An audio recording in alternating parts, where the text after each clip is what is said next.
ਕਿਸੇ ਨੇ ਗੱਲ ਕਰੀ ਸੀ ਕਿ ਭਾਰਤ ਦੀਆਂ ਕੁਝ ਅਫਸਰਸ਼ਾਹੀ ਜਿਹੜੀ ਪੰਜਾਬ 'ਚ ਆਈ ਹੋਈ ਸੀ ਵੀ ਤੁਸੀਂ ਪੰਜਾਬ ਵਿੱਚ ਐਮਐਸਪੀ ਦੇ ਰਹੇ ਹੋ, ਹਰਿਆਣੇ ਦੇ ਕੁਝ ਹਿੱਸੇ ਵਿੱਚ ਐਮਐਸਪੀ ਦੇ ਰਹੇ ਹੋ, ਬਾਕੀ ਭਾਰਤ ਨੂੰ ਕਾਹਤੋਂ ਨਹੀਂ ਦੇ ਰਹੇ। ਉਹ ਅਫਸਰ ਨੇ ਬਹੁਤ ਸਟੀਕ ਟਿੱਪਣੀ ਕਰੀ। ਉਹ ਕਹਿੰਦਾ ਪੰਜਾਬ ਨੂੰ ਐਮਐਸਪੀ ਦੇਣੀ ਸਾਡੀ ਮਜਬੂਰੀ ਆ, ਵੀ ਜਦੋਂ ਇਹਨਾਂ ਦਾ ਸੰਘਰਸ਼ ਚੱਲਣਾ ਫਿਰ ਇਹ ਐਮਐਸਪੀ ਤੱਕ ਸੀਮਿਤ ਨਹੀਂ ਰਹਿਣਾ, ਫਿਰ ਆਜ਼ਾਦੀ ਤੱਕ ਜਾਣਾ। ਹਾਲਾਂਕਿ ਜਿਸ ਦਿਨ 26 ਜਨਵਰੀ ਨੂੰ ਦੀਪ ਸਿੱਧੂ ਨੇ ਉੱਥੇ ਸਾਰੇ ਸਰਗਰਮੀ ਕਰੀ, ਉਸ ਦਿਨ ਮੈਨੂੰ ਵੱਡੇ ਪੱਧਰ ਤੇ ਫਿਕਰ ਮੈਨੂੰ ਖਾ ਰਿਹਾ ਸੀ, ਕਿਉਂਕਿ ਭਾਰਤੀ ਸਟੇਟ ਦੀ ਜਿਹੜੀ ਪਾਲਿਸੀ ਰਹੀ ਹੈਗੀ ਆ ਸਿੱਖਾਂ ਦੇ ਖਿਲਾਫ, ਮੈਨੂੰ ਲੱਗ ਰਿਹਾ ਸੀ ਕਿ ਵੀ ਉਸ ਦਿਨ ਉਹ ਵੱਡਾ ਕਤਲੇਆਮ ਕਰਨਗੇ। ਤੁਸੀਂ ਦੇਖੋ ਪੰਜਾਬ ਵਿੱਚ 99% ਅਫਸਰਸ਼ਾਹੀ ਵਿਦੇਸ਼ ਜਿਹੜਾ ਇੰਡੀਆ ਤੋਂ ਆਈ ਹੋਈ ਹੈ। ਜਿਹੜੀ ਡਿਸੀਜਨ ਮੇਕਿੰਗ ਅਫਸਰਸ਼ਾਹੀ ਆ ਪੰਜਾਬ ਵਿੱਚ, ਜਿਹਨੇ ਡਿਸਾਈਡ ਕਰਨਾ, ਉਹ ਸਾਰੀ ਗੈਰ ਪੰਜਾਬੀ ਆ। ਜਿਹੜੇ ਪੰਜਾਬ ਪੁਲਿਸ ਦੇ ਇੰਸਪੈਕਟਰ ਆ, ਡੀਐਸਪੀ ਲੈਵਲ ਦੇ ਜਿਹੜੇ ਆਫੀਸਰ ਆ, ਉਹ ਸਿਰਫ ਡੰਡੇ ਮਾਰਨ ਤੇ ਲੋਕਾਂ ਨੂੰ ਕੁੱਟਣ ਲਈ ਰੱਖੇ ਹੋਏ ਆ। ਉਹਨਾਂ ਦਾ ਡਿਸੀਜਨ ਮੇਕਿੰਗ 'ਚ ਕੋਈ ਹੱਥ ਨਹੀਂ ਹੈ। ਵੀ ਕਿਸਾਨੀ ਦੀ ਸਮੱਸਿਆ ਮਹਿਜ ਜਿਹੜੀ ਹੈਗੀ ਆ ਵੀ ਕਿਸਾਨੀ ਜਿਣਸਾਂ ਦੇ ਭਾਅ ਜਾਂ ਮਾਰਕੀਟਿੰਗ ਦੀ ਨਹੀਂ ਹੈਗੀ। ਸਾਡੇ ਕੋਲ ਜਿਹੜਾ ਡਾਟਾ ਹੈਗਾ ਉਹਦੇ ਵਿੱਚ ਆਇਆ 1918 ਜਾਂ 1920 ਦੇ ਕਰੀਬ ਬ੍ਰਿਟਿਸ਼ ਗਵਰਨਮੈਂਟ ਇੱਕ ਕਾਨੂੰਨ ਲੈ ਕੇ ਆ ਰਹੀ ਸੀ, ਜਿਹੜਾ ਲੈਂਡ ਸੀਲਿੰਗ ਐਕਟ ਸੀਗਾ, ਹਨਾ। 50 ਕਿੱਲਿਆਂ ਤੋਂ ਜ਼ਿਆਦਾ ਵੀ ਕਿਸੇ ਇੱਕ ਬੰਦੇ ਕੋਲ ਆ ਜਿਹੜੀ ਉਹ ਲੈਂਡ ਆ ਜਿਹੜੀ ਨਹੀਂ ਹੋ ਸਕਦੀ। ਪਰ ਉੱਥੇ ਜਿਹੜਾ ਹੈਗਾ ਪੰਜਾਬ ਦੇ ਬਾਣੀਆਂ ਨੇ ਤੇ ਪੰਜਾਬ ਦੇ ਜਿਹੜੇ ਵਪਾਰ ਕਰਦੇ ਆ, ਇਹਨਾਂ ਵਪਾਰੀ ਜਿਹੜੇ ਪੂਰੀ ਤਰ੍ਹਾਂ ਹਿੰਦੂ ਸੀਗੇ, ਸੋ ਉਹਨਾਂ ਨੇ ਉਹਦਾ ਡਟਵਾਂ ਵਿਰੋਧ ਕਰਿਆ, ਕਿਉਂਕਿ ਉਹਨਾਂ ਵਪਾਰੀਆਂ ਤੇ ਬਾਣੀਆਂ ਕੋਲ ਬਹੁਤ ਵੱਡੀ ਪੱਧਰ ਤੇ ਲੈਂਡ ਸੀਲਿੰਗ ਸੀਗੀਆਂ, 100 200 ਕਿੱਲੇ ਦੀਆਂ ਲੈਂਡ ਸੀਲਿੰਗ। ਬਰਤਾਨੀਆ ਦੀਆਂ ਆਪਣੀਆਂ ਸਰਕਾਰ ਦੀਆਂ ਲੋੜਾਂ ਸੀ, ਉਹਨਾਂ ਨੂੰ ਅਫਸਰਸ਼ਾਹੀ ਸੈਂਟਰਲਾਈਜ਼ਡ ਚਾਹੀਦੀ ਸੀ। ਉਹਦੇ ਵਿੱਚ ਸਭ ਤੋਂ ਵੱਧ ਲਾਹਾ ਹੈ ਜਿਹੜਾ ਉਹ ਹਿੰਦੂ ਭਾਈਚਾਰੇ ਨੇ ਲਿਆ ਉਹਨਾਂ ਦੀ। ਬਾਕੀ ਦਾ ਚਲੋ ਭਾਰਤ ਦੇ ਕਿਸਾਨਾਂ ਨਾਲ ਬਹੁਤਿਆਂ ਨੂੰ ਤਾਂ ਉਹ ਵੀ ਉਹ ਐਡਾ ਸੰਘਰਸ਼ ਕਰਨ ਹੀ ਨਹੀਂ ਦਿੰਦੇ। ਤਮਿਲਨਾਡੂ ਵਾਲੇ ਆਏ ਸੀ, ਦੱਸਦੇ ਆ, ਇੱਕ ਵਾਰ ਬੰਗਲਾ ਸਾਹਿਬ ਤੋਂ ਵਿਚਾਰੇ ਪ੍ਰਸ਼ਾਦਾ ਛਕ ਕੇ ਉਹ ਬੈਠ ਜਾਂਦੇ ਸੀ ਜੰਤਰ ਮੰਤਰ ਤੇ। ਉਹ ਮੇਰਾ ਖਿਆਲ 1 ਮਹੀਨਾ ਹੀ ਬੈਠੇ ਆ, ਉਹਨਾਂ ਨੂੰ 1 ਮਹੀਨੇ 'ਚ ਡਰਾ ਡਰੂ ਕੇ ਉਹਨਾਂ ਨੇ ਭਜਾ ਦਿੱਤਾ। ਸੋ ਇਹ ਤਾਂ ਜ਼ਰੂਰਤ ਸੀਗੀ ਪੰਜਾਬ ਦੇ ਕਿਸਾਨਾਂ ਦੀ ਵੀ ਉਹ ਏਡੀ ਵੱਡੀਆਂ ਛਾਉਣੀਆਂ ਟਰਾਲੀਆਂ ਲੈ ਕੇ ਤੇ ਐਨ ਏਸੀ ਟਰਾਲੀਆਂ ਤੇ ਹੋਰ ਸਾਰਾ ਕੁਝ ਲੈ ਕੇ। ਸਿੱਖ ਸਿਧਾਂਤ ਪਿੱਛੇ ਖੜਾ ਸੀ ਨਾਲ, ਖੜਾ ਸੀਗਾ। ਹਾਂ, ਸਿਧਾਂਤ ਖੜਾ ਸੀਗਾ। ਸੋ ਇਹਦੇ ਚੋਂ ਇਹ ਕੋਈ ਸਿੱਧਾ ਸਪਾਟ ਆਪਾਂ ਕਹੀਏ ਵੀ ਜੀਟੀ ਰੋਡ ਨਹੀਂ ਹੈ, ਪਹਾੜੀ ਰਸਤਾ, ਤੁਹਾਨੂੰ ਬਹੁਤ ਟੱਕਰਾਂ ਜਿਹੜੀਆਂ ਮਾਰਨੀਆਂ ਪੈਣਗੀਆਂ। ਸੋ ਇੱਕ ਜਿਹੜੀ ਪਿਛਲੀ ਪੀੜ੍ਹੀ ਨੇ ਗ੍ਰੀਨ ਰੈਵੋਲਿਊਸ਼ਨ ਦੇ ਸਾਰੇ ਕਨਸੈਪਟ ਲੈ ਕੇ ਆਂਦੇ, ਹੁਣ ਤੁਸੀਂ ਦੇਖੋ ਉਹ ਉਹਨਾਂ ਕਨਸੈਪਟਸ ਤੇ ਕੰਮ ਕਰਨ ਲਈ ਤਾਂ ਜਿਹੜਾ ਵਰਕ ਆ ਉਹ ਦਿੱਲੀ ਤੋਂ ਆ ਰਿਹਾ ਸੀ ਨਾ। ਇਕਨੋਮੀ ਵਿੱਚ ਵੀ ਜਿਹੜਾ ਡਾਊਨਫਾਲ ਆ ਰਿਹਾ ਉਹਦੇ ਸਿਧਾਂਤਕ ਕਾਰਨ ਨੇ ਵੀ ਇੰਡੀਆ ਜਿਹੜਾ ਹੈਗਾ ਉਹ ਐਗਰੇਰੀਅਨ ਖੇਤੀਬਾੜੀ ਇਕਨੋਮੀ ਤੋਂ ਸਿੱਧਾ ਜੰਪ ਮਾਰ ਕੇ ਸਰਵਿਸਿਜ਼ ਇਕਨੋਮੀ ਤੇ ਆ ਗਿਆ। ਉਹਨੇ ਜਿਹੜਾ ਵਿਚਾਲੇ ਯੂਰਪ ਵਿੱਚ ਜਿਹੜਾ ਇੰਡਸਟਰੀਅਲ ਰੈਵੋਲਿਊਸ਼ਨ ਆਇਆ, ਇੰਡੀਆ ਨੇ ਉਹ ਹੰਢਾਇਆ ਹੀ ਨਹੀਂ। ਅੱਜ ਵੀ ਜਿਹੜੀ ਇੰਡੀਅਨ ਇਕਨੋਮੀ ਹੈਗੀ ਆ ਉਹ ਰਿਸਰਚ ਬੇਸਡ ਇਕਨੋਮੀ ਨਹੀਂ ਹੈ। ਅੱਜ ਵੀ ਉਹ ਸਰਕਾਰਾਂ ਨਾਲ ਮਿਲ ਕੇ ਸਿਰਫ ਧੰਦਾ ਕਰਨ ਵਾਲੀ ਇਕਨੋਮੀ। ਅੱਛਾ, ਇੱਥੇ ਆਪਣਾ ਫਿਰ ਇੱਕ ਇਹ ਵੀ ਹੈ ਨਾ ਵੀ ਆਜ਼ਾਦੀ 'ਚ ਜੀ ਅਸੀਂ ਇੰਨੇ ਬੰਦੇ ਮਰਵਾਏ, ਇੰਨੀਆਂ ਫਾਂਸੀਆਂ ਝੱਲੀਆਂ, ਇੰਨੇ ਕਾਲੀ ਪਾਣੀ ਦੀ ਕੀਤੀ, ਤੇ ਬਾਅਦ 'ਚ ਕਹਿਣਾ ਵੀ ਅਸੀਂ ਜੀ ਦੇਸ਼ ਦੇ ਅੰਨ ਭੰਡਾਰ 'ਚ ਇੰਨਾ ਕੁਛ ਜਿਹੜਾ ਉਹ ਯੋਗਦਾਨ ਪਾਉਂਦੇ ਆ। ਤੁਹਾਡੇ ਪੁੱਤ ਮਰਵਾ ਲਏ ਆ ਨਾ, ਕਿੰਨੇ ਬੰਦੇ ਤੁਹਾਡੇ ਫਾਂਸੀਆਂ ਤੇ ਚੜਾ ਲਏ, ਆਪ ਇੱਕ ਬੰਦਾ ਉਹਨਾਂ ਦਾ ਗਿਆ ਉਹ ਵੀ ਮਾਫੀ ਮੰਗ ਕੇ ਆਇਆ ਨਾ। ਸੋ ਉਹ ਕਿੰਨੇ ਸਿਆਣੇ ਨਿਕਲੇ ਇਸ ਗੱਲੋਂ, ਹਨਾ। ਬੀਬੀ ਉਹਨਾਂ ਨੇ ਵੀ ਸਾਡਾ ਕਿਸਾਨ ਤਾਂ ਸਤਿਗੁਰੂ ਵਾਹਿਗੁਰੂ ਦਾ ਨਾਂ ਲੈ ਕੇ ਧਰਤੀ ਵਿੱਚ ਬੀਜ ਸਿੱਟਣ ਵਾਲਾ ਕਿਸਾਨ ਸੀ। ਉਹ ਸਪਰੇਆਂ ਰੇਹਾਂ ਤੇ ਪਤਾ ਨਹੀਂ ਕਿੰਨੇ ਕਿਸਮ ਦੇ ਹੋਰ ਜਿਹੜੀਆਂ ਕੁਛ ਆਪਾਂ ਕਰਦੇ ਹੈਗੇ ਆ, ਇਹ ਸਾਡਾ ਮਾਡਲ ਹੀ ਹੈ ਨਹੀਂ ਸੀ।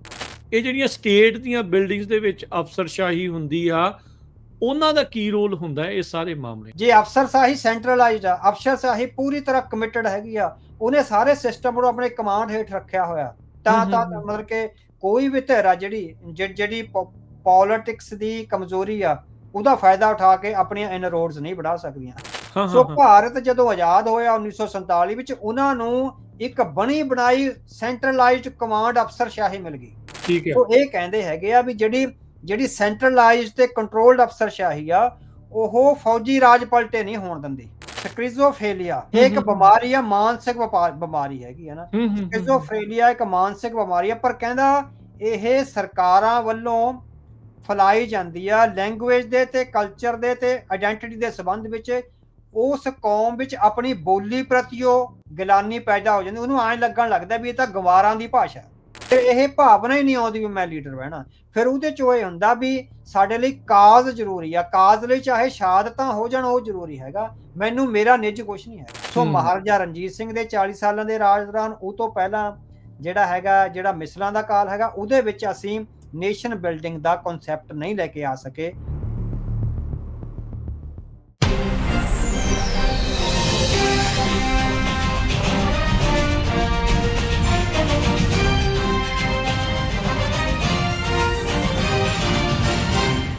ਸਤਿ ਸ੍ਰੀ ਅਕਾਲ।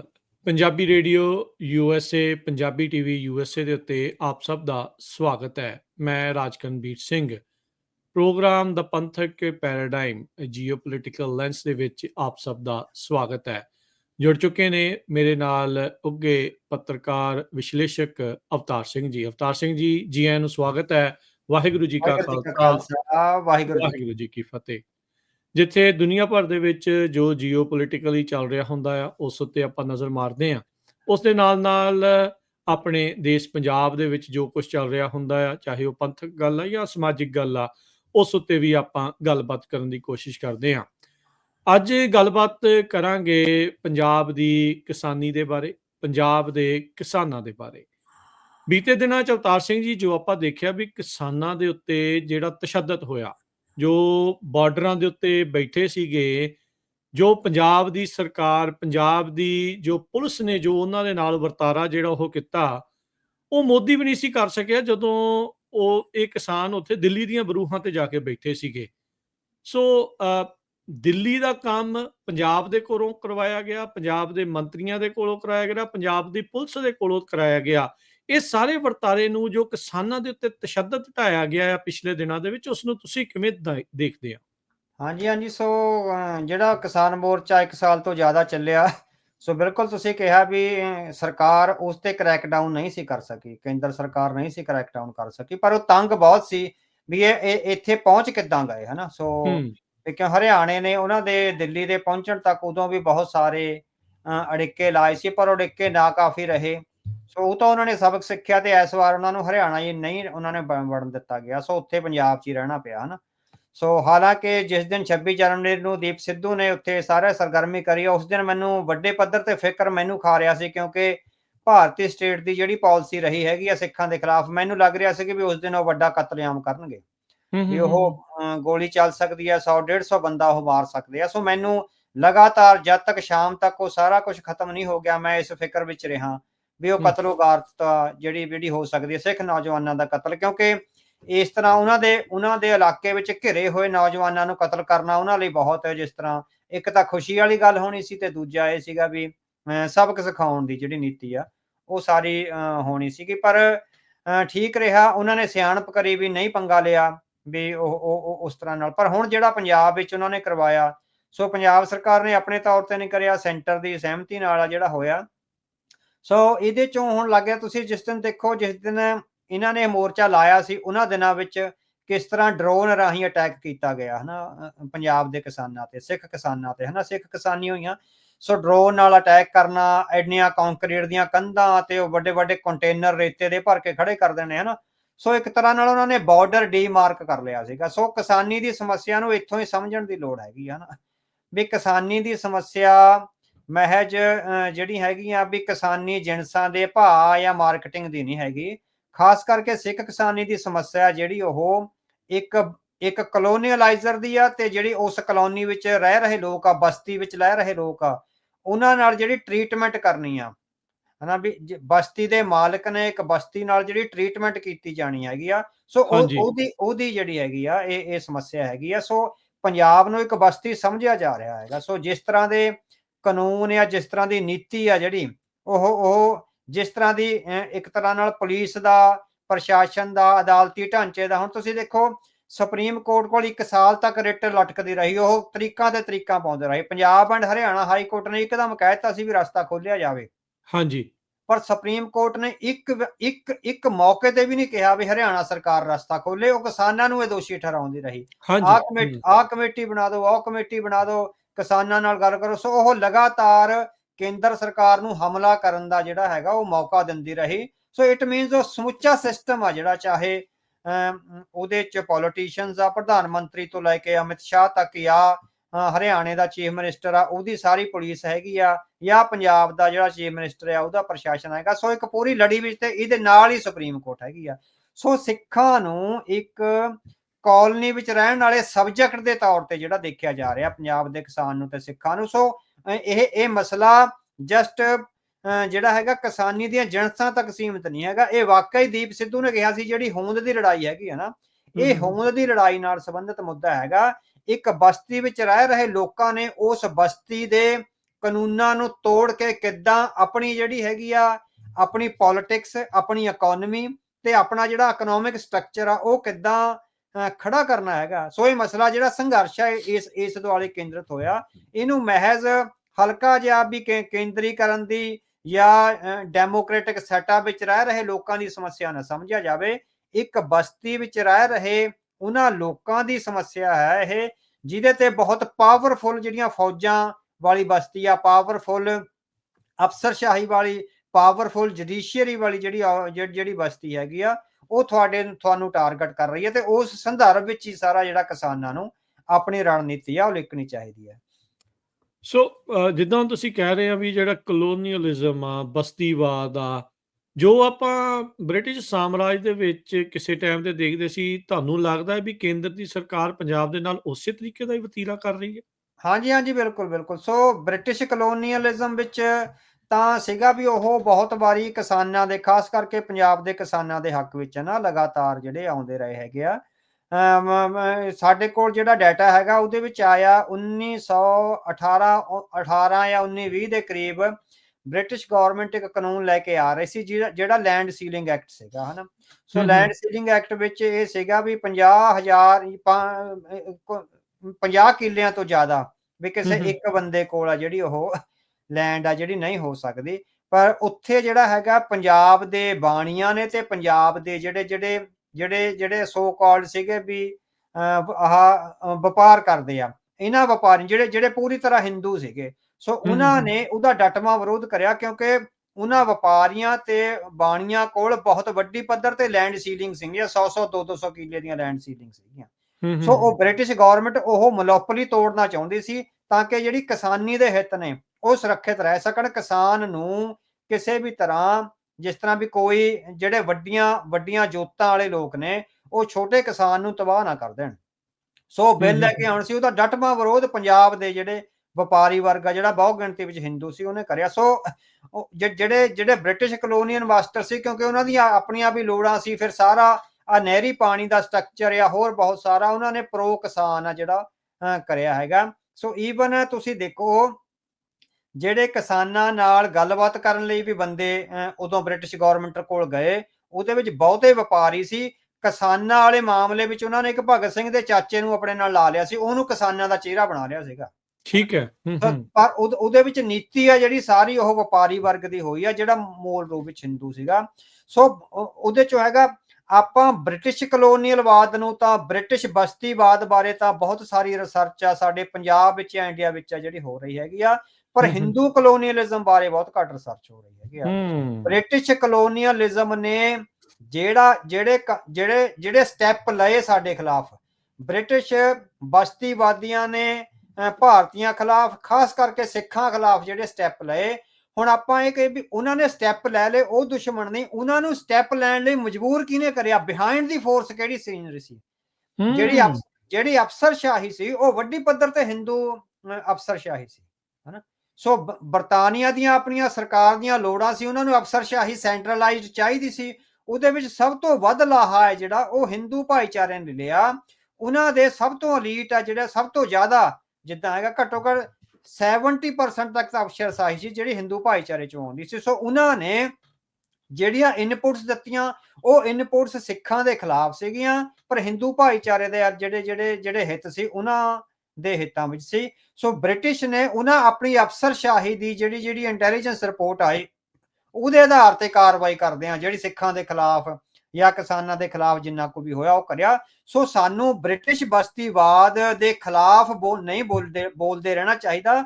ਅਸਲ ਵਿੱਚ ਬ੍ਰਿਟਿਸ਼ ਬਸਤੀਵਾਦ ਨੂੰ ਸਹਾਇਤਾ ਤੇ ਜਿਹੜੀ ਲੀ ਆ ਉਹ ਕਿਹਨੇ ਦਿੱਤੀ? ਉਹ ਹਿੰਦੂ ਬਸਤੀਵਾਦ ਨੇ ਦਿੱਤੀ। ਸੋ ਬਿਹਾਈਂਡ ਦੀ ਸੀਨ ਜਿਹੜਾ ਨਿਓ ਕਲੋਨੀਅਲਿਜ਼ਮ ਸੀਗਾ, ਸਾਨੂੰ ਉਹਦੇ ਬਾਰੇ ਜਿਹੜੇ ਸਾਡੇ ਵਿਦਵਾਨਾਂ ਨੂੰ ਰਿਸਰਚ ਕਰਨੀ ਚਾਹੀਦੀ ਹੈ। ਬਹੁਤ ਵਾਸਟ ਫੀਲਡ ਹੈਗਾ ਵੀ ਕਿਸ ਤਰ੍ਹਾਂ ਉਹਨਾਂ ਨੇ ਪੈਰ ਤੇ ਜਿਹੜਾ ਸਿੱਖਾਂ ਦੇ ਖਿਲਾਫ ਕਾਰਜ ਕੀਤੇ।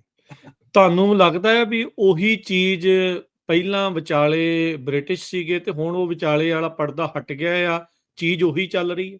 ਹਾਂ ਬਿਲਕੁਲ ਬਿਲਕੁਲ ਉਸੇ ਤਰ੍ਹਾਂ ਚੱਲ ਰਹੀ ਹੈਗੀ ਆ। ਸੋ ਅਫਸਰਸ਼ਾਹੀ ਦਾ ਜਿੱਦਾਂ ਆਪਾਂ ਕਹਿ ਸਕਦੇ ਵੀ ਫੇਸ ਹੀ ਚੇਂਜ ਹੋਇਆ। ਜਿਹੜੇ ਅੰਪਾਇਰ ਦੇ ਮਾਲਕ ਸੀ ਉਹਨਾਂ ਦਾ ਫੇਸ ਹੀ ਚੇਂਜ ਹੋਇਆ, ਫਰੋਮ ਵਾਈਟ ਟੂ ਬਰਾਊਨ ਹੋ ਗਿਆ ਹੋਇਆ।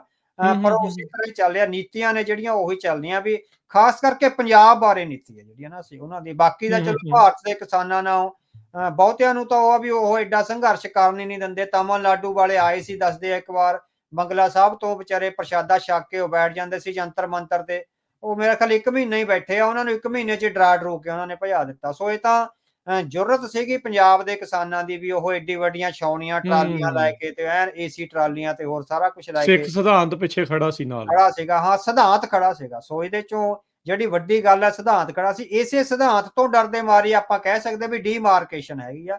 ਸੋ ਸਿੱਖਾਂ ਨੂੰ ਇੱਕ ਉਹ ਸਬਜੈਕਟ ਦੇ ਤੌਰ ਤੇ ਵਰਤਦੇ ਨੇ, ਉਹਨਾਂ ਨੂੰ ਵੀ ਪਤਾ ਵੀ ਇਹ ਸਟੇਟ ਵਿਦਨ ਸਟੇਟ ਹੈਗੀ ਆ, ਜਿਹੜੇ ਵੀ ਇਹਨਾਂ ਦਾ ਜਿਹੜਾ ਸੰਘਰਸ਼ ਹੈ ਮੁੜ ਕੇ ਇਹ ਜਿਹੜਾ ਹੈਗਾ ਨਾ, ਇੱਕ ਵਾਰੀ ਗੱਲ ਹੋਈ ਸੀਗੀ ਵੀ ਕਿਸੇ ਨੇ ਗੱਲ ਕਰੀ ਸੀਗੀ ਭਾਰਤ ਦੀਆਂ ਕੁਝ ਅਫਸਰਸ਼ਾਹੀ ਜਿਹੜੀ ਪੰਜਾਬ 'ਚ ਆਈ ਹੋਈ ਸੀ ਵੀ ਤੁਸੀਂ ਪੰਜਾਬ ਵਿੱਚ MSP ਦੇ ਰਹੇ ਹੋ, ਹਰਿਆਣੇ ਦੇ ਕੁਝ ਹਿੱਸੇ ਵਿੱਚ MSP ਦੇ ਰਹੇ ਹੋ, ਬਾਕੀ ਭਾਰਤ ਨੂੰ ਕਾਹਤੋਂ ਨਹੀਂ ਦੇ ਰਹੇ। ਉਹ ਅਫਸਰ ਨੇ ਬਹੁਤ ਸਟੀਕ ਟਿੱਪਣੀ ਕਰੀ। ਉਹ ਕਹਿੰਦਾ ਪੰਜਾਬ ਨੂੰ MSP ਦੇਣੀ ਸਾਡੀ ਮਜਬੂਰੀ ਆ, ਵੀ ਜਦੋਂ ਇਹਨਾਂ ਦਾ ਸੰਘਰਸ਼ ਚੱਲਣਾ ਫਿਰ ਇਹ MSP ਤੱਕ ਸੀਮਿਤ ਨਹੀਂ ਰਹਿਣਾ, ਫਿਰ ਆਜ਼ਾਦੀ ਤੱਕ ਜਾਣਾ। ਜਦੋਂ ਇਹ ਸੰਘਰਸ਼ ਦੇ ਰਾਹ ਤੇ ਪੈ ਗਏ, ਸੋ ਇਟ ਮੀਨਸ ਉਹ ਐਜ਼ ਏ ਵੱਖਰਾ ਨੇਸ਼ਨ ਤੇ ਵੱਖਰੀ ਕੌਮ ਟਾਰਗੇਟ ਕਰਕੇ ਚੱਲ ਰਹੇ ਆ। ਸੋ ਕਿਸਾਨੀ ਦਾ ਤਾਂ ਇੱਕ ਬਹਾਨਾ, ਅਸਲ ਟਾਰਗੇਟ ਆ ਜਿਹੜੀ ਸਿੱਖ ਕੌਮ ਆ ਉਹ ਹੋ ਰਹੀ ਹੈਗੀ ਆ। ਠੀਕ ਆ। ਅੱਛਾ, ਇੱਥੇ ਹੁਣ ਜਿੱਦਾਂ ਇਹ ਤੁਸੀਂ ਵੀ ਕਰੜੇ ਸ਼ਬਦ ਜਿੱਦਾਂ ਆਪਾਂ ਵਰਤਦੇ ਆ ਵੀ ਹਿੰਦੂ ਕਲੋਨੀਅਲਿਜ਼ਮ, ਹਿੰਦੂਆਂ ਦਾ, ਇੱਥੇ ਅਕਸਰ ਇੱਕ ਸਵਾਲ ਨਾਲ ਆ ਜਾਂਦਾ ਜੀ, ਇਹ ਭਾਈਚਾਰਕ ਸਾਂਝ ਦੇ ਉੱਤੇ ਜਿਹੜੀ ਆ ਫਿਰ ਇਹ ਸੱਟ ਪੈ ਜਾਂਦੀ ਆ। ਇਹ ਆ ਕੀ ਇਹ ਸਿਰਫ ਤੇ ਸਿਰਫ ਇੱਕ ਇਸ ਚੀਜ਼ ਦੇ ਉੱਤੇ ਗੱਲ ਨਾ ਹੋਵੇ, ਚਰਚਾ ਨਾ ਹੋਵੇ, ਇਹ ਇੱਕ ਬਹਾਨਾ ਵਰਤਿਆ ਜਾਂਦਾ, ਇਹ ਸਮਰੀਲਾ ਵਰਤਿਆ ਜਾਂਦਾ? ਬਿਲਕੁਲ ਬਿਲਕੁਲ। ਭਾਈਚਾਰਕ ਸਾਂਝ ਦਾ ਸਾਰਾ ਠੇਕਾ ਸਿੱਖਾਂ ਨੇ ਥੋੜਾ ਲੈ ਰੱਖਿਆ। ਸਿੱਖਾਂ ਦੇ ਤੁਸੀਂ ਨੌਜਵਾਨ ਕਤਲ ਕਰਕੇ ਨਹਿਰਾਂ ਵਿੱਚ ਸਿੱਟ ਤੇ, ਤਸ਼ੱਦਦ ਕਰ ਕਰਕੇ ਵੱਢ ਕੇ ਤੁਸੀਂ ਸੜਕ ਤੇ ਮਰ ਕੇ, ਹਲੇ ਵੀ ਭਾਈਚਾਰਕ ਸਾਂਝ ਦਾ ਜਿਹੜਾ ਫਿਰ ਤੁਸੀਂ ਜਿਹੜਾ ਭਾਈਚਾਰਕ ਸਾਂਝ ਦਾ ਸਾਰਾ ਭਾਰ ਵੀ ਸਿੱਖਾਂ ਤੇ ਹੀ ਪਾ ਰਹੇ ਵੀ ਤੁਸੀਂ ਨਾ ਬੋਲੋ, ਤੁਸੀਂ ਕੁੱਟ ਖਾਂਦੇ ਰਹੋ, ਤਸ਼ੱਦਦ ਸਹਿੰਦੇ ਰਹੋ, ਕਤਲੇਆਮ ਸਹਿੰਦੇ ਰਹੋ, ਤੁਹਾਡੇ ਜਿਹੜੇ ਨੌਜਵਾਨ ਨੇ ਉਹ ਜੇਲ੍ਹਾਂ 'ਚ ਰਹਿਣ, ਪਰ ਤੁਸੀਂ ਭਾਈਚਾਰਕ ਸਾਂਝ ਨਾ ਟੁੱਟਣ ਦਿਓ, ਤੁਸੀਂ ਇਹ ਸਾਰਾ ਕੁਝ ਚੀਜ਼ ਵੱਟ ਕੇ ਦੱਬੀ ਚਲੋ, ਅਸੀਂ ਤਸ਼ੱਦਦ ਕਰਨੋਂ ਨਹੀਂ ਹਟਣਾ, ਹਨਾ। ਸੋ ਇਹ ਤਾਂ ਡਬਲ ਤਸ਼ੱਦਦ ਹੈ ਨਾ, ਵੀ ਤਸ਼ੱਦਦ ਕਰਕੇ ਮੁੜ ਕੇ ਸਾਨੂੰ ਜਿਹੜਾ ਹੈਗਾ ਸਿੱਖਾਂ ਨੂੰ ਵੀ ਉਹਦੇ ਖਿਲਾਫ ਵੀ ਜਿਹੜਾ ਬੋਲਣ ਤੋਂ ਵੀ ਰੋਕਣਾ। ਇਹ ਅਨਦਰ ਕਾਈਂਡ ਆਫ ਜਿਹੜਾ ਹੈਗਾ ਉਹ ਬਸਤੀਵਾਦ ਆ ਜਿਹੜਾ ਹੈਗਾ। ਸੋ ਇਹਨੂੰ ਸਾਰੇ ਨੂੰ ਡੀਕੋਡ ਕਰਨਾ ਪੈਣਾ, ਤੇ ਜਿਹੜੀ ਕਿਸਾਨਾਂ ਦੀ ਤੇ ਸਿੱਖਾਂ ਦੀ ਸਟ੍ਰੈਟਜੀ ਹੈਗੀ, ਸੋ ਇਸ ਡੀਕੋਡੇਸ਼ਨ ਵਿੱਚੋਂ ਜਿਹੜਾ ਨਿਊ ਕਲੋਨੀਅਲਿਜ਼ਮ ਹੈਗਾ, ਜਿਹੜਾ ਬਰਾਊਨ ਕਲੋਨੀਅਲਿਜ਼ਮ ਹੈਗਾ, ਸੋ ਇੰਡੀਅਨ ਕਲੋਨੀਅਲਿਜ਼ਮ ਹੈਗਾ, ਉਹਦੇ ਆਧਾਰ ਤੇ ਤੁਹਾਨੂੰ ਆਪਣੀ ਜਿਹੜੀ ਨੀਤੀ ਆ ਉਹ ਅਪਣਾਉਣੀ ਪਵੇਗੀ। ਸੋ ਹੁਣ ਜਿੱਦਾਂ ਤੁਸੀਂ ਗੱਲ ਕਰ ਰਹੇ ਆ ਵੀ ਇਹ ਮਸਲਾ ਲੱਗਦਾ ਨਹੀਂ ਵੀ ਇਕੱਲਾ MSP ਤੱਕ ਦਾ ਆ, ਇਸ ਤੋਂ ਅੱਗੇ ਵੀ ਇਹ ਥੋੜਾ ਵੱਖਰਾ ਵੀ ਆ। ਸੋ ਇਸ ਸੰਦਰਭ ਦੇ ਵਿੱਚ ਹੁਣ ਕਿਸਾਨਾਂ ਨੂੰ ਅੱਗੇ ਰਾਹ ਕੀ ਅਪਣਾਉਣਾ ਚਾਹੀਦਾ ਹੈ, ਕਿਉਂਕਿ divide and rule the policy ਜਿਹੜੇ ਬ੍ਰਿਟਿਸ਼ ਕਰਕੇ ਗਏ ਸੀ ਉਹ ਅਜੇ ਵੀ ਫੋਲੋ ਤਾਂ ਹੁਣ ਵੀ ਕੇਂਦਰ ਵਾਲੇ ਕਰੀ ਜਾ ਰਹੇ। ਹਾਂ, ਬਿਲਕੁਲ ਬਿਲਕੁਲ। ਸੋ ਇਹ ਕੱਲਾ ਹੁਣ ਜਿਹੜਾ ਜਿਸ ਆਪਾਂ ਕਹਿ ਸਕਦੇ ਨੇ ਵੀ ਸਟੇਜ ਤੇ ਆ ਕੇ ਕਿਸਾਨੀ ਦਾ ਮਸਲਾ ਖੜ ਗਿਆ ਹੋਇਆ, ਇਹ ਕੱਲਾ ਕਿਸਾਨਾਂ ਤੱਕ ਸੀਮਿਤ ਨਹੀਂ ਹੈਗਾ। ਇਹਦੇ ਵਿੱਚ ਸਮੁੱਚੀ ਪੰਜਾਬ ਦੇ ਜਿਹੜੇ ਸੁਹਿਰਦ ਪੋਲੀਟੀਸ਼ੀਅਨ ਆ, ਉਹ ਸਮੁੱਚੇ ਪੰਜਾਬ ਦੀ ਜਿਹੜੀ ਸੁਹਿਰਦ ਅਫਸਰਸ਼ਾਹੀ ਆ, ਉਹ ਜਿਹੜੀ ਪੰਜਾਬ ਲਈ ਸੁਹਿਰਦ ਹੈਗੀ ਆ, ਇਮਾਨਦਾਰ ਅਫਸਰਸ਼ਾਹੀ, ਇਮਾਨਦਾਰ ਪੋਲੀਟੀਸ਼ੀਅਨ, ਇਮਾਨਦਾਰ ਪੱਤਰਕਾਰ, ਉਹ ਸਿੱਖ ਤੇ ਪੰਜਾਬੀ ਜਿਹਨਾਂ ਨੂੰ ਦੇਸ਼ ਦੇ ਹਿੱਤਾਂ ਨਾਲੋਂ ਸਿੱਖਾਂ ਦੇ ਤੇ ਪੰਜਾਬ ਦੇ ਹਿੱਤ ਪਿਆਰੇ ਨੇ, ਉਹਨਾਂ ਦੀ ਇੱਕ ਸਾਂਝ ਦੀ ਜਿਹੜੀ ਇੱਥੇ ਲੋੜ ਸਾਡੇ ਸਾਹਮਣੇ ਨਜ਼ਰ ਆਉਂਦੀ ਹੈਗੀ ਆ। ਸੋ ਇਕਨੋਮੀ ਨੂੰ ਆਪਾਂ ਇਸ ਤਰ੍ਹਾਂ ਸਿਰਫ ਇਕਨੋਮਿਕ ਟਰਮਸ ਤੋਂ ਗਾਂ ਪੋਲੀਟੀਕਲ ਟਰਮਸ ਵਿੱਚ ਆ ਜਿਹੜੀ ਦੇਖਣ ਦੀ ਲੋੜ ਹੁੰਦੀ ਹੈਗੀ ਆ। ਸੋ ਇਕਨੋਮੀ ਜਦੋਂ ਕ੍ਰੀਏਟ ਹੁੰਦੀ ਆ, ਇਕਨੋਮੀ ਦੀਆਂ ਇੱਕ ਤਰ੍ਹਾਂ ਨਾਲ ਜਿਹੜੀ ਧਿਰ ਨਾ ਇਕਨੋਮੀ ਨੂੰ ਕੰਟਰੋਲ ਕਰਦੀ ਹੈਗੀ ਆ, ਉਹ ਨਿਊਕਲੀਅਸ ਵਿੱਚ ਹੁੰਦੀ ਹੈਗੀ ਆ। ਸੋ ਜਿਹੜੀ ਨਿਊਕਲੀਅਸ ਵਿੱਚ ਧਿਰ ਹੈਗੀ ਆ, ਉਹਨੇ ਕਿਸਾਨਾਂ ਨੂੰ ਖਾਸ ਕਰਕੇ ਮੋਡ ਆਫ ਪ੍ਰੋਡਕਸ਼ਨ ਦੇ ਜਿਹੜੇ ਉਤਪਾਦਕਤਾ ਨੇ, ਜਿਹੜੀ ਕਿਸਾਨੀ ਆ, ਉਹਨੂੰ ਪੈਰੀਫਰੀ ਤੇ ਧੱਕ ਦਿੱਤਾ ਹੋਇਆ। ਸੋ ਜਿਹੜੇ ਪੈਰੀਫਰੀ ਤੇ ਧੱਕੇ ਹੋਏ ਲੋਕ ਨੇ, ਜਿਹੜੇ ਇੱਕ ਤਰ੍ਹਾਂ ਨਾਲ ਆਪਾਂ ਕਿਹਾ ਵੀ ਬਸਤੀਵਾਦ ਦੇ ਸਬਜੈਕਟਸ ਨੇ, ਸੋ ਪੈਰੀਫਰੀ ਤੇ ਧੱਕੇ ਹੋਏ ਲੋਕਾਂ ਦਾ ਜਿਹੜਾ ਹੈਗਾ ਇੱਕ ਤਰ੍ਹਾਂ ਦੇ ਕੰਸਰਨਸ ਨੇ ਜਿਹੜੇ ਵੱਖਰੇ ਹੈਗੇ ਆ। ਇਸ ਵੇਲੇ ਹੁਣ ਡਿਜੀਟਲ ਕੈਪੀਟਲਿਜ਼ਮ ਤੱਕ ਪਹੁੰਚ ਗਏ ਆਪਾਂ। ਇੱਕ ਐਗਰੇਰੀਅਨ ਸੁਸਾਇਟੀ ਜਿਹੜੀ ਸਮੁੱਚ ਮੂਲ ਰੂਪ ਵਿੱਚ ਧਰਤੀ ਨਾਲ ਜੁੜੀ ਹੋਈ ਐਗਰੇਰੀਅਨ ਸੁਸਾਇਟੀ ਸੀ, ਔਰ ਫੀਡਲ ਕਿਸਮ ਦੀ ਐਗਰੇਰੀਅਨ ਸੁਸਾਇਟੀ ਸੀ, ਉਹਦੀ ਟਰਾਂਸਫਾਰਮੇਸ਼ਨ ਹੋਈ ਆ ਇਕਨੋਮੀ ਦੀ ਐਂਡ ਪੋਲਿਟਿਕਸ ਦੀ। ਉਹ ਅੱਜ ਡਿਜੀਟਲ ਕੈਪੀਟਲਿਜ਼ਮ ਤੱਕ ਜਿਹੜੀ ਹੈਗੀ ਆ ਪਹੁੰਚ ਰਹੀ ਹੈਗੀ ਆ। ਇਸ ਡਿਜੀਟਲ ਕੈਪੀਟਲਿਜ਼ਮ ਦੇ ਨਾਲ ਹੀ ਜਿਹੜਾ ਸਟੇਟ ਦਾ ਐਵੋਲੂਸ਼ਨ ਹੋ ਰਿਹਾ ਹੈਗਾ। So digital capitalism plus evolution of political state ਆ ਜਿਹੜਾ ਇਹ ਹੋ ਰਿਹਾ, ਜਿਹੜੀ ਸਟੇਟ ਇਵੋਲਵ ਹੋ ਰਹੀ ਹੈਗੀ ਆ ਉਹ ਡਿਜੀਟਲ ਕੈਪੀਟਲਿਜ਼ਮ ਤੇ ਔਰ ਕੈਪੀਟਲਿਜ਼ਮ ਦੇ ਸਾਰੇ ਮੋਡਸ ਤੇ, ਪ੍ਰੋਡਕਸ਼ਨ ਦੇ ਸਾਰੇ ਮੋਡਸ ਨੂੰ ਆਪਣਾ ਕੰਟਰੋਲ ਵਿੱਚ ਆ ਜਿਹੜੀ ਉਹ ਲੈ ਰਹੀ ਹੈਗੀ ਆ। ਸੋ ਉਹਨਾਂ ਨੇ ਜਿਨ੍ਹਾਂ ਨੂੰ ਪੈਰੀਫਰੀ ਤੇ ਧੱਕ ਦਿੱਤਾ ਹੈਗਾ, ਸੋ ਖੇਤੀ ਆਧਾਰਿਤ ਜਿਹੜੀਆਂ ਸਾਡੀਆਂ ਸੰਸਥਾਵਾਂ ਨੇ ਜਾਂ ਕਿਸਾਨ ਨੇ, ਉਹਨਾਂ ਲਈ ਤੁਹਾਡਾ ਸਵਾਲ ਹੈ ਕਿ ਵੀ ਕਿਸਾਨ ਕੀ ਕਰਨ, ਉਹਨਾਂ ਲਈ ਇਹ ਹੈਗਾ ਵੀ ਉਹ ਆਪਣੇ ਜਿਹੜੇ ਇਕਨੋਮਿਕ ਐਕਟੀਵਿਟੀ ਆ, ਇੱਕ ਤਾਂ ਉਹਨੂੰ ਡਾਇਵਰਸੀਫਾਈ ਕਰਨ, ਇਕਨੋਮਿਕ ਐਕਟੀਵਿਟੀ ਨੂੰ ਜਿਹੜਾ ਮੋਡ ਆਫ ਪ੍ਰੋਡਕਸ਼ਨ ਆ ਉਹਨੂੰ ਡਾਈਵਰਸ ਕਰਨਾ ਪੈਣਾ, ਤੇ ਦੂਜਾ ਐਕਸਪੈਂਡ ਕਰਨਾ ਪੈਣਾ ਤਾਂ ਕਿ ਉਹ ਜਿਹੜਾ ਹੈਗਾ ਵੀ ਇੱਕ ਸਟੇਟ ਵਾਂਗ ਡਿਵੈਲਪ ਕਰੇ, ਵੀ ਉਹਨੂੰ ਇਕੋਨਮੀ ਨੂੰ ਇੱਕ ਵੱਖਰੀ ਸਟੇਟ ਵਾਂਗ ਡਿਵੈਲਪ ਕਰਨਾ ਪੈਣਾ ਹੈਗਾ ਸਾਨੂੰ, ਹਨਾ। ਸੋ ਉਹ ਪ੍ਰੋਸਪਰਸ ਇਕੋਨਮੀ ਦੇ ਵਿੱਚ ਆ ਜਿਹੜੀ ਆਵੇ, ਸੋ ਇੱਕ ਸਟੇਟ ਵਿਦਨ ਸਟੇਟ ਆ ਜਿਹੜੀ ਉਹ ਇਕਨੋਮਿਕ ਸਟੇਟ ਵਿਦਨ ਸਟੇਟ ਆ, ਵਿਦ ਪੋਲੀਟੀਸ਼ੀਅਨਸ, ਵਿਦ ਤੁਹਾਡੇ ਜਿਹੜੇ ਖੇਤੀ ਮਾਹਰ ਨੇ ਉਹ, ਔਰ ਵਿਦ ਤੁਹਾਡੇ ਜਿਹੜੇ ਡੈਡੀਕੇਟਡ, ਜਿਹੜੇ ਪੰਜਾਬ ਲਈ ਡੈਡੀਕੇਟਡ ਐਕਟਿਵਿਸਟ ਨੇ। ਸੋ ਇਹ ਹੁਣ ਸਿਰਫ ਕਿਸਾਨੀ ਦਾ ਮਸਲਾ ਨਹੀਂ ਰਹਿ ਗਿਆ, ਆਪਾਂ ਇੱਕ ਐਗਰੇਰੀਅਨ ਸੋਸਾਇਟੀ ਵਿੱਚ ਰਹਿ ਰਹੇ ਲੋਕ ਜਿਹੜੇ ਪੈਰੀਫਰੀ ਤੇ ਧੱਕ ਦਿੱਤੇ ਨੇ, ਜਿਹੜੇ ਨਵੇਂ ਹਾਕਮਾਂ ਨੇ ਪੈਰੀਫਰੀ ਤੇ ਧੱਕ ਦਿੱਤੇ ਨੇ, ਔਰ ਉਹਨਾਂ ਬਾਰੇ ਸਾਰੇ ਫੈਸਲੇ ਕਰਨ ਦੇ ਹੱਕ ਸੈਂਟਰਲ ਕਮਾਂਡ ਨੇ ਆਪਣੇ ਹੇਠ ਲੈ ਰਹੇ ਨੇ। ਸੋ ਜਿਹੜੀ ਅਕਿਊਟ ਸੈਂਟਰਲਾਈਜ਼ਡ ਫੋਰਸ ਹੈਗੀ ਆ, ਉਹਦੇ ਕਿੰਗਰਿਆਂ ਨੂੰ ਤੋੜਨ ਦਾ ਸਮਾਂ ਹੈ। ਸੋ ਇਹ ਜਿਹੜੀ ਕਿਸਾਨੀ ਦਾ ਮੂਲ ਸਮੱਸਿਆ ਇੱਥੇ ਹੈਗੀ ਆ ਵੀ ਸਮੁੱਚੇ ਤੌਰ ਤੇ ਸੈਂਟਰਲਾਈਜ਼ਡ ਪੋਲਿਟਿਕਸ ਔਰ ਸੈਂਟਰਲਾਈਜ਼ਡ ਇਕੋਨਮੀ ਦੇ ਕਿੰਗਰਿਆਂ ਨੂੰ, ਉਸ ਸਿਸਟਮ ਦੇ ਲੂਪ ਹੋਲਸ ਨੂੰ ਵਰਤ ਕੇ ਕਿੱਦਾਂ ਤੋੜਿਆ ਜਾ ਸਕਦਾ, ਉਹਨੂੰ ਇਹ ਹੈਗਾ। ਇੱਕ ਐਗਰੇਰੀਅਨ ਇਕੋਨਮੀ ਨੇ ਇੱਕ ਡਿਜੀਟਲ ਇਕੋਨਮੀ ਵਿੱਚ ਕਿਸ ਤਰ੍ਹਾਂ ਜਿਹੜਾ ਹੈਗਾ ਪ੍ਰਵੇਸ਼ ਹੋਣਾ, ਸੋ ਉਹ ਜਿਹੜਾ ਹੈਗਾ। ਸੋ ਪਿਛਲੇ ਦਿਨੀ ਇਹ ਇਕੱਲਾ ਇੱਥੋਂ ਦਾ ਮਸਲਾ ਨਹੀਂ ਹੈਗਾ, ਹਾਂਜੀ, ਇਹ ਯੂਰਪ ਵਿੱਚ ਇਹ ਮਸਲਾ ਬਹੁਤ, ਕਿਉਂਕਿ ਉਹਨਾਂ ਕੋਲ ਭਾਵੇਂ ਉਹ ਇਸ ਤਰ੍ਹਾਂ ਦਾ ਕਲੋਨੀਅਲਿਜ਼ਮ ਨਹੀਂ ਹੈਗਾ, ਪਰ ਉੱਥੇ ਉਹਨਾਂ ਲਈ ਚੈਲੰਜਿਸ ਆ, ਚਾਹੇ ਉਹ ਰਸ਼ੀਆ ਦਾ ਚੈਲੰਜ ਆ, ਚਾਹੇ ਉਹ ਅਮਰੀਕਾ ਦਾ ਚੈਲੰਜ ਆ, ਚਾਹੇ ਚਾਈਨਾ ਦਾ ਚੈਲੰਜ ਹੈਗਾ। ਸੋ ਇਸ ਤਰ੍ਹਾਂ ਦੇ ਚੈਲੰਜ ਆ ਜਿਹੜੇ ਉਹਦੇ ਦੇ ਲਈ ਆਉਂਦੇ ਰਹਿੰਦੇ ਹੈਗੇ। ਸੋ ਪਿਛਲੇ ਸਮੇਂ ਇੱਕ ਇਟਲੀ ਦੇ ਪ੍ਰਾਈਮ ਮਿਨਿਸਟਰ ਹੋਇਆ ਮਿਸਟਰ ਮਾਰੀਓ ਦਰਗਾਹੀ। ਸੋ ਮਾਰੀਓ ਦਰਗਾਹੀ ਆ ਜਿਹੜੇ ਬਹੁਤ ਵੱਡੇ ਇਕੋਨੋਮਿਸਟ ਹੋਏ ਨੇ, ਉਹ ਯੂਰਪੀਅਨ ਯੂਨੀਅਨ ਦੇ ਵੀ ਉਹ ਕੁਝ ਸਮੇਂ ਲਈ ਜਿਹੜੇ ਹੈਗੇ ਆ ਪ੍ਰੈਜ਼ੀਡੈਂਟ ਰਹੇ ਹੈਗੇ ਆ। ਸੋ ਉਹਨਾਂ ਨੇ ਯੂਰਪੀਅਨ ਯੂਨੀਅਨ ਦੇ ਪ੍ਰੈਜ਼ੀਡੈਂਟ ਰਹਿੰਦੇ ਆ, ਯੂਰਪੀਅਨ ਯੂਨੀਅਨ ਨੂੰ ਆਪਣੀ ਇਕੋਨਮੀ ਦੇ ਜਿਹੜੇ ਚੈਲੰਜਿਸ ਆਏ ਹੈਗੇ ਆ, ਉਹਨਾਂ ਚੈਲੰਜਿਸ ਬਾਰੇ 5-6 ਰਿਪੋਰਟਾਂ ਨੇ ਜਿਹੜੀਆਂ ਦਿੱਤੀਆਂ ਹੈਗੀਆਂ। ਉਹਨਾਂ ਦੀ ਜਿਹੜੀ ਮੇਨ ਰਿਪੋਰਟ ਸੀਗੀ ਉਹ ਸੀਗੀ ਦੀ ਫਿਊਚਰ ਆਫ ਯੂਰਪੀਅਨ ਕੰਪੀਟੀਟਿਵਨੈਸ। ਠੀਕ ਹੈ, ਹੈਗੀ ਆ ਗੱਲ ਜਿਹੜੀ ਫਿਊਚਰ ਆਫ ਯੂਰਪੀਅਨ ਕੰਪੀਟੀਟਿਵਨੈਸ ਹੈਗੀ ਆ, ਜੇ ਆਪਾਂ ਇਹਨੂੰ ਟ੍ਰਾਂਸਲੇਟ ਕਰੀਏ ਪੰਜਾਬ ਦੇ ਲੋਕ ਕਿਸਾਨਾਂ ਦੇ ਸੰਬੰਧ ਵਿੱਚ, ਤਾਂ ਆਪਾਂ ਕਹਿ ਸਕਦੇ ਹਾਂ ਦਾ future of Punjabi agriculture and its competitiveness with Indian economy. ਹੁਣ ਤੁਸੀਂ ਇਹਨੂੰ ਦੇਖੋ ਵੀ ਪੰਜਾਬ ਦੇ ਕਿਸਾਨਾਂ ਦੀ ਇਕੋਨਮੀ ਨੂੰ ਇੰਡੀਅਨ ਇਕਨੋਮਿਕ ਮਾਡਲ ਨਾਲ ਜਿਹੜੀ ਕੰਪੀਟੀਟਿਵਨੈਸ ਵਿੱਚ ਸਾਨੂੰ ਮੁਕਾਬਲੇ ਵਿੱਚ ਲਿਆਉਣਾ ਪੈਣਾ।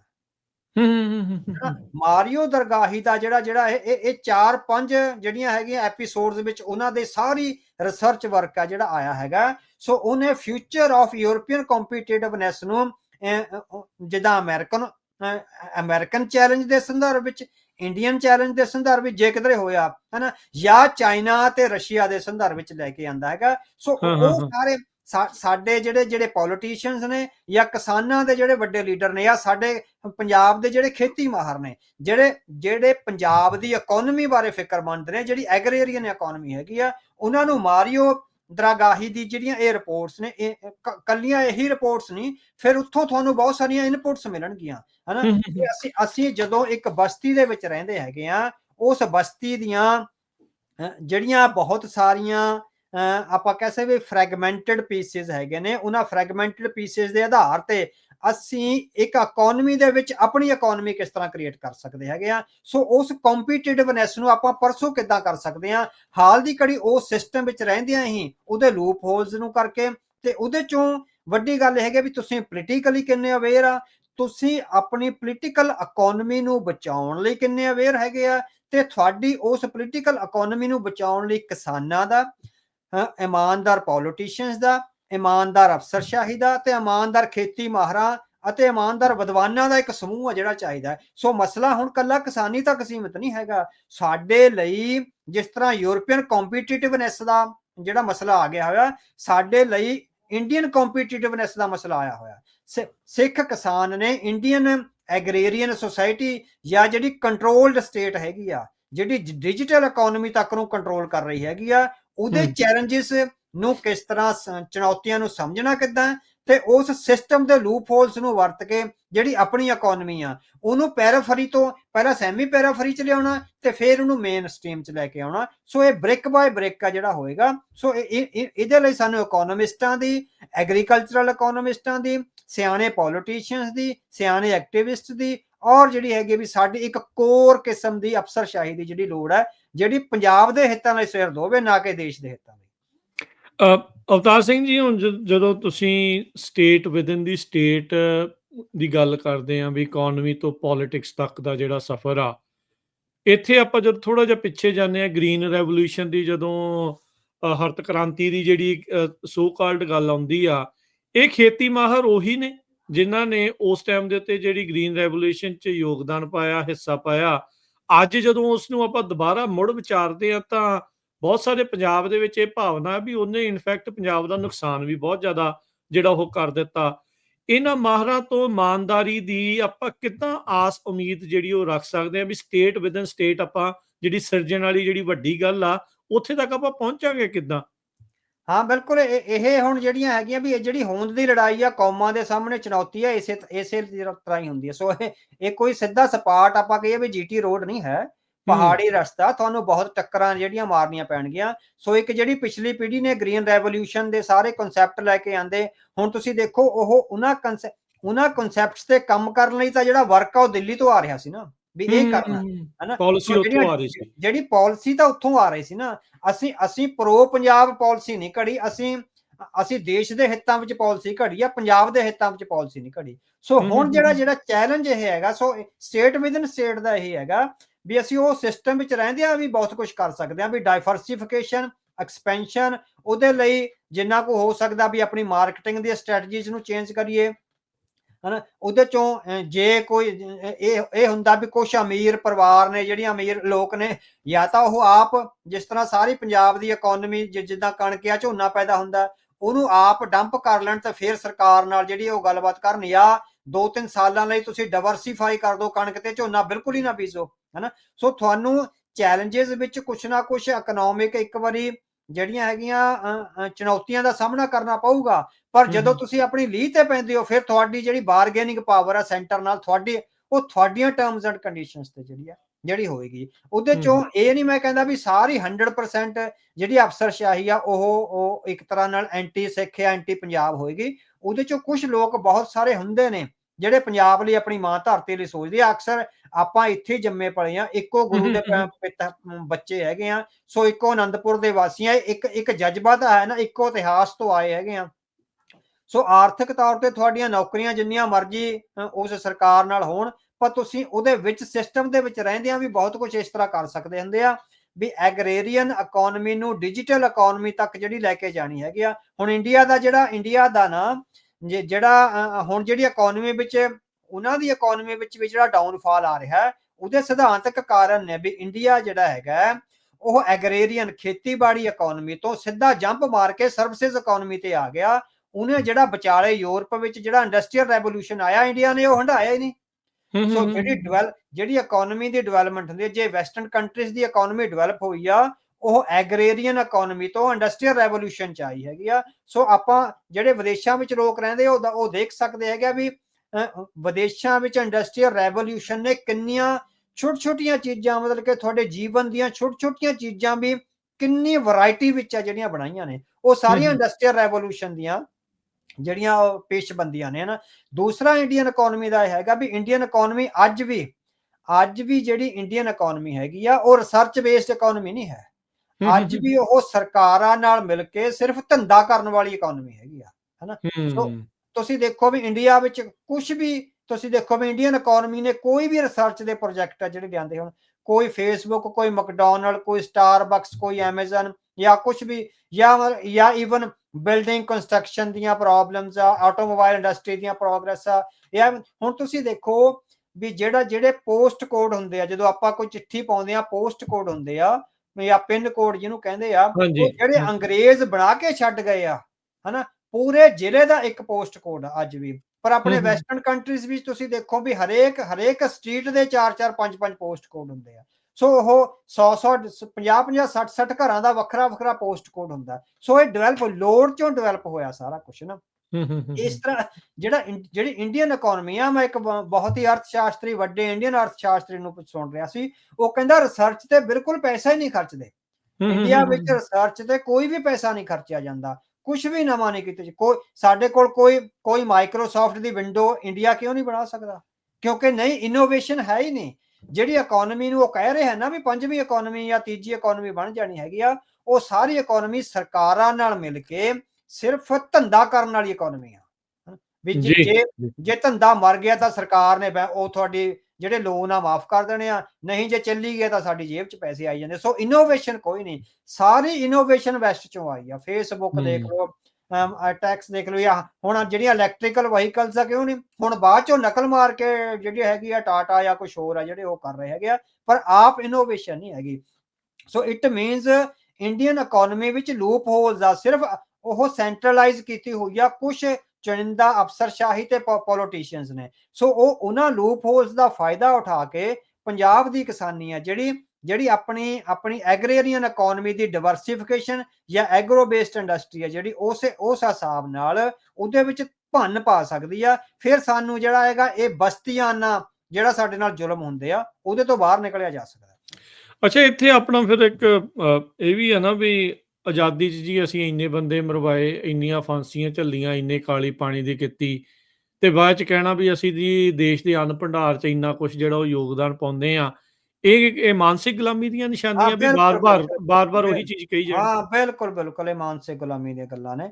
ਸੋ ਅਗਲਿਆਂ ਨੇ ਤੁਹਾਨੂੰ ਮਰਵਾ ਲਿਆ, ਤੁਹਾਡੇ ਪੁੱਤ ਮਰਵਾ ਲਏ ਹੈ ਨਾ, ਕਿੰਨੇ ਬੰਦੇ ਤੁਹਾਡੇ ਫਾਂਸੀਆਂ ਤੇ ਚੜਾ ਲਏ, ਆਪ ਇੱਕ ਬੰਦਾ ਉਹਨਾਂ ਦਾ ਗਿਆ, ਉਹ ਵੀ ਮਾਫੀ ਮੰਗ ਕੇ ਆਇਆ ਨਾ। ਸੋ ਉਹ ਕਿੰਨੇ ਸਿਆਣੇ ਨਿਕਲੇ ਇਸ ਗੱਲੋਂ ਹਨਾ, ਵੀ ਉਹਨਾਂ ਨੇ ਹਨਾ, ਵੀ ਸਾਨੂੰ ਉਹ ਸਿੱਖਾਂ ਨੂੰ ਵਰਤ ਕੇ ਤੇ ਮੁੜ ਕੇ ਉਹਨਾਂ ਨੇ ਸਾਡੀ ਧਰਤੀ ਦੀ ਤਬਾਹੀ ਕਰਕੇ ਤੇ ਉਹ ਜਿਹੜਾ ਹੈਗਾ ਅੰਨ ਉਪਜਾ ਲਿਆ। ਉਸ ਵੇਲੇ ਗਰੀਬੀ ਸੀ, ਉਸ ਗਰੀਬੀ ਚੋਂ ਇਹਨਾਂ ਨੂੰ ਸਿੱਖ ਕਿਸਾਨਾਂ ਨੂੰ ਸਮਝ ਨਹੀਂ ਆਈ ਵੀ ਸਾਡੇ ਨਾਲ ਕੀ ਖੇਡ ਖੇਡੀ ਜਾ ਰਹੀ ਹੈ। ਸੋ ਉਹਦੇ ਚੋਂ ਜੋ ਸਾਡਾ ਅੱਜ ਹਾਲ ਹੋ ਰਿਹਾ ਹੈਗਾ ਵੀ ਜ਼ਹਿਰੀਲੇ ਪਦਾਰਥ ਜਾਂ ਹੋਰ ਸਾਰਾ ਕੁਝ, ਉਹ ਸਾਰੀਆਂ ਗ੍ਰੀਨ ਰੈਵੋਲੂਸ਼ਨ ਦੀਆਂ ਦੇਣਾ ਨੇ। ਸੋ ਜੇ ਅਸੀਂ ਜਿਸ ਤਰ੍ਹਾਂ ਜਸਵੀਰ ਮੰਡ ਦਾ ਨਾਵਲ ਆਇਆ ਸੀ ਆਖਰੀ ਬਾਬੇ, ਸੋ ਉਹਦੇ ਵਿੱਚ ਉਹਨੇ ਕਿਹਾ ਵੀ ਅਸੀਂ ਆਪਣੀ ਧਰਤੀ ਨਾਲ ਜੁੜੀ ਹੋਈ ਖੇਤੀ ਕਰਦੇ ਤਾਂ ਅੱਜ ਦੇ ਕ੍ਰਾਈਸਿਸ ਆ ਜਿਹੜੇ ਨਹੀਂ ਆਉਣੇ ਸੀ। ਵੀ ਸਾਡਾ ਕਿਸਾਨ ਤਾਂ ਸਤਿਗੁਰੂ ਵਾਹਿਗੁਰੂ ਦਾ ਨਾਮ ਲੈ ਕੇ ਧਰਤੀ ਵਿੱਚ ਬੀਜ ਸਿੱਟਣ ਵਾਲਾ ਕਿਸਾਨ ਸੀ। ਉਹ ਆ ਸਪਰੇਆਂ ਰੇਹਾਂ ਤੇ ਪਤਾ ਨਹੀਂ ਕਿੰਨੇ ਕਿਸਮ ਦੇ ਹੋਰ ਜਿਹੜੀਆਂ ਕੁਛ ਆਪਾਂ ਕਰਦੇ ਹੈਗੇ ਆ, ਇਹ ਸਾਡਾ ਮਾਡਲ ਹੀ ਹੈ ਨਹੀਂ ਸੀ। ਸੋ ਸਾਡਾ ਮਾਡਲ ਸੀਗਾ ਵੀ ਜਿਹੜੀ ਐਗਰੀਰੀਅਨ ਇਕੋਨਮੀ ਹੈਗੀ ਆ, ਐਗਰੀਰੀਅਨ ਇਕੋਨਮੀ ਨੂੰ ਹੁਣ ਅਸੀਂ ਆਰਗੈਨਿਕ ਖੇਤੀ ਕਰਦੇ ਸੀ। ਹੁਣ ਇਸ ਵੇਲੇ ਦੁਨੀਆ ਵਿੱਚ ਸਭ ਤੋਂ ਵੱਧ ਮੰਗ ਆਰਗੈਨਿਕ ਖੇਤੀ ਦੀ ਆ। ਸਾਡੀ ਉਸ ਆਰਗੈਨਿਕ ਖੇਤੀ ਨੂੰ ਕੁਰਾਹੇ ਪਾ ਕੇ ਹਨਾ, ਸੋ ਉਹਨੂੰ ਜਿਹੜੀ ਹੈਗੀ ਆ ਪੈਸਟੀਸਾਈਡ ਬੇਸਡ ਖੇਤੀ ਬਣਾਈ ਗਈ। ਸੋ ਸਾਡੀ ਖੇਤੀ ਦੀ ਇਕੋਨਮੀ ਦਾ ਜਿਹੜਾ ਹੈਗਾ ਭੱਠਾ ਪਠਾਉਣ ਵਿੱਚ ਜਿਹੜਾ ਹੈਗਾ ਉਹ ਇੰਡੀਅਨ ਸਟੇਟ ਨੇ ਤੇ ਉਹਦੇ ਜਿਹੜੀ ਸੈਂਟਰਲਾਈਜ਼ਡ ਅਫਸਰਸ਼ਾਹੀ ਆ ਉਹਨੇ ਬਹੁਤ ਵੱਡਾ ਰੋਲ ਨਿਭਾਇਆ। ਹੁਣ ਚੁਣੌਤੀ ਕੱਲੀ ਕਿਸਾਨਾਂ ਲਈ ਨਹੀਂ, ਕਿਸਾਨਾਂ ਨੂੰ ਵੀ ਜਿਹੜਾ ਇਹ ਰੌਲਾ ਪਾਈ ਜਾਂਦੇ ਆ ਐਮਐਸਪੀ ਤੱਕ ਨਹੀਂ, ਤੁਹਾਨੂੰ ਕੋਲੈਬੋਰੇਟ ਕਰਨਾ ਪੈਣਾ ਸਿਆਣੀ ਲੀਡਰਸ਼ਿਪ ਨਾਲ। ਜਿਹੜੇ ਦੀਪ ਸਿੱਧੂ ਵਰਗੇ ਜਿਹੜੇ ਚੇਤਨ ਨੌਜਵਾਨ ਨੇ, ਜਿਹੜੇ ਉਸ ਕਲੋਨੀਅਲਿਜ਼ਮ ਦੇ ਸਾਰੇ ਆਸਪੈਕਟਸ ਨੂੰ ਸਮਝਦੇ ਨੇ, ਨਵੇਂ ਰੂਪ ਵਿੱਚ ਹੋਰ ਬੱਚੇ ਨੇ ਜਿਹੜੇ, ਉਹਨਾਂ ਨਾਲ ਕੋਲੈਬੋਰੇਟ ਕਰਨਾ ਪੈਣਾ। ਤੇ ਜਿਹੜੇ ਖੇਤੀ ਮਾਹਰ ਨੇ ਜਾਂ ਜਿਹੜੇ ਹੋਰ ਫੀਲਡ ਵਿੱਚੋਂ ਜਿਹੜੇ ਰਿਟਾਇਰ ਹੋਏ ਆਈਏਐਸ ਆਫੀਸਰਸ ਨੇ ਜਿਹੜੇ ਪੰਜਾਬ ਲਈ ਦਰਦ ਰੱਖਦੇ ਆ, ਉਹਨਾਂ ਦੀ ਇੱਕ ਕੋਲੈਬੋਰੇਸ਼ਨ ਬਣਾ ਕੇ ਉਸ ਸਿਸਟਮ ਦੇ ਲੂਪ ਹੋਲਸ ਦਾ ਫਾਇਦਾ ਉਠਾ ਕੇ ਉਹਨਾਂ ਨੂੰ ਫਿਰ ਜਿਹੜਾ ਹੈਗਾ ਆਪਣੇ ਹਿੱਤਾਂ ਲਈ ਵਰਤਣਾ ਪੈਣਾ ਜੀ। ਅਫਸਰਸ਼ਾਹੀ ਦੇ ਉੱਤੇ ਅਵਤਾਰ ਸਿੰਘ ਜੀ ਹੁਣ ਆਪਾਂ ਥੋੜੀ ਜੀ ਗੱਲ ਕਰਦੇ ਹਾਂ। ਇੱਕ ਕੇਂਦਰ ਦੀ ਅਫਸਰਸ਼ਾਹੀ, ਇੱਕ ਸੂਬੇ ਦੀ ਅਫਸਰਸ਼ਾਹੀ, ਇਹ ਜਿਹੜੀਆਂ ਸਟੇਟ ਦੀਆਂ ਬਿਲਡਿੰਗਸ ਦੇ ਵਿੱਚ ਅਫਸਰਸ਼ਾਹੀ ਹੁੰਦੀ ਆ, ਉਹਨਾਂ ਦਾ ਕੀ ਰੋਲ ਹੁੰਦਾ ਹੈ ਇਹ ਸਾਰੇ ਮਾਮਲਿਆਂ ਦੇ? ਹਾਂ, ਬਿਲਕੁਲ ਇਹ ਬਹੁਤ ਤੁਹਾਡਾ ਅਹਿਮ ਸਵਾਲ ਹੈਗਾ। ਚਾਹੇ ਪੋਲੀਟੀਸ਼ੀਅਨ ਆ ਜਿਹੜੇ ਕਮਜ਼ੋਰ ਪੈ ਜਾਣ, ਕਿਸੇ ਵੀ ਮੁਲਕ ਦੇ ਪੋਲੀਟੀਸ਼ੀਅਨ ਕਮਜ਼ੋਰ ਪੈ ਜਾਣ, ਜੇ ਅਫਸਰਸ਼ਾਹੀ ਸੈਂਟਰਲਾਈਜ਼ਡ ਆ, ਅਫਸਰਸ਼ਾਹੀ ਪੂਰੀ ਤਰ੍ਹਾਂ ਕਮਿਟਡ ਹੈਗੀ ਆ, ਉਹਨੇ ਸਾਰੇ ਸਿਸਟਮ ਨੂੰ ਆਪਣੇ ਕਮਾਂਡ ਹੇਠ ਰੱਖਿਆ ਹੋਇਆ, ਤਾਂ ਮਤਲਬ ਕਿ ਕੋਈ ਵੀ ਧਿਰ ਆ ਜਿਹੜੀ ਪੋਲਿਟਿਕਸ ਦੀ ਕਮਜ਼ੋਰੀ ਆ ਉਹਦਾ ਫਾਇਦਾ ਉਠਾ ਕੇ ਆਪਣੀਆਂ ਇਨਰੋਡਸ ਨਹੀਂ ਵਧਾ ਸਕਦੀਆਂ। ਜਿਹੜੀ ਸੈਂਟਰਲਾਈਜ਼ਡ ਅਫਸਰਸ਼ਾਹੀ ਆ ਉਹ ਮੁਲਕ ਨੂੰ ਜਿਸ ਤਰ੍ਹਾਂ ਹੈਗਾ ਵੀ ਉਹ ਬਿਲਕੁਲ ਇੱਕ ਤਰ੍ਹਾਂ ਨਾਲ ਆਪਣੀ ਕਮਾਂਡ ਹੇਠ ਰੱਖਦੀ ਆ। ਸੋ ਭਾਰਤ ਇਹਦੀ ਉਦਾਹਰਨ ਆ। ਭਾਰਤ ਇਹਦੀ ਉਦਾਹਰਨ ਕਿਉਂ? ਕਿਉਂਕਿ ਭਾਰਤ ਨੂੰ ਇੱਕ ਆਪਾਂ ਗੱਲ ਕਰਕੇ ਆਏ ਵੀ ਜਿਹੜਾ ਬ੍ਰਿਟਿਸ਼ ਕਲੋਨੀਅਲਿਜ਼ਮ ਵਿੱਚ ਸੀ, ਉਹਦੇ ਵਿੱਚ ਬਹੁਤ ਵੱਡੀ ਪੱਧਰ ਤੇ ਹਿੰਦੂ ਅਫਸਰਸ਼ਾਹੀ ਕੰਮ ਕਰਦੀ ਸੀ, ਬਹੁਤ ਅਲੀਟ ਪੋਸਟ ਤੇ।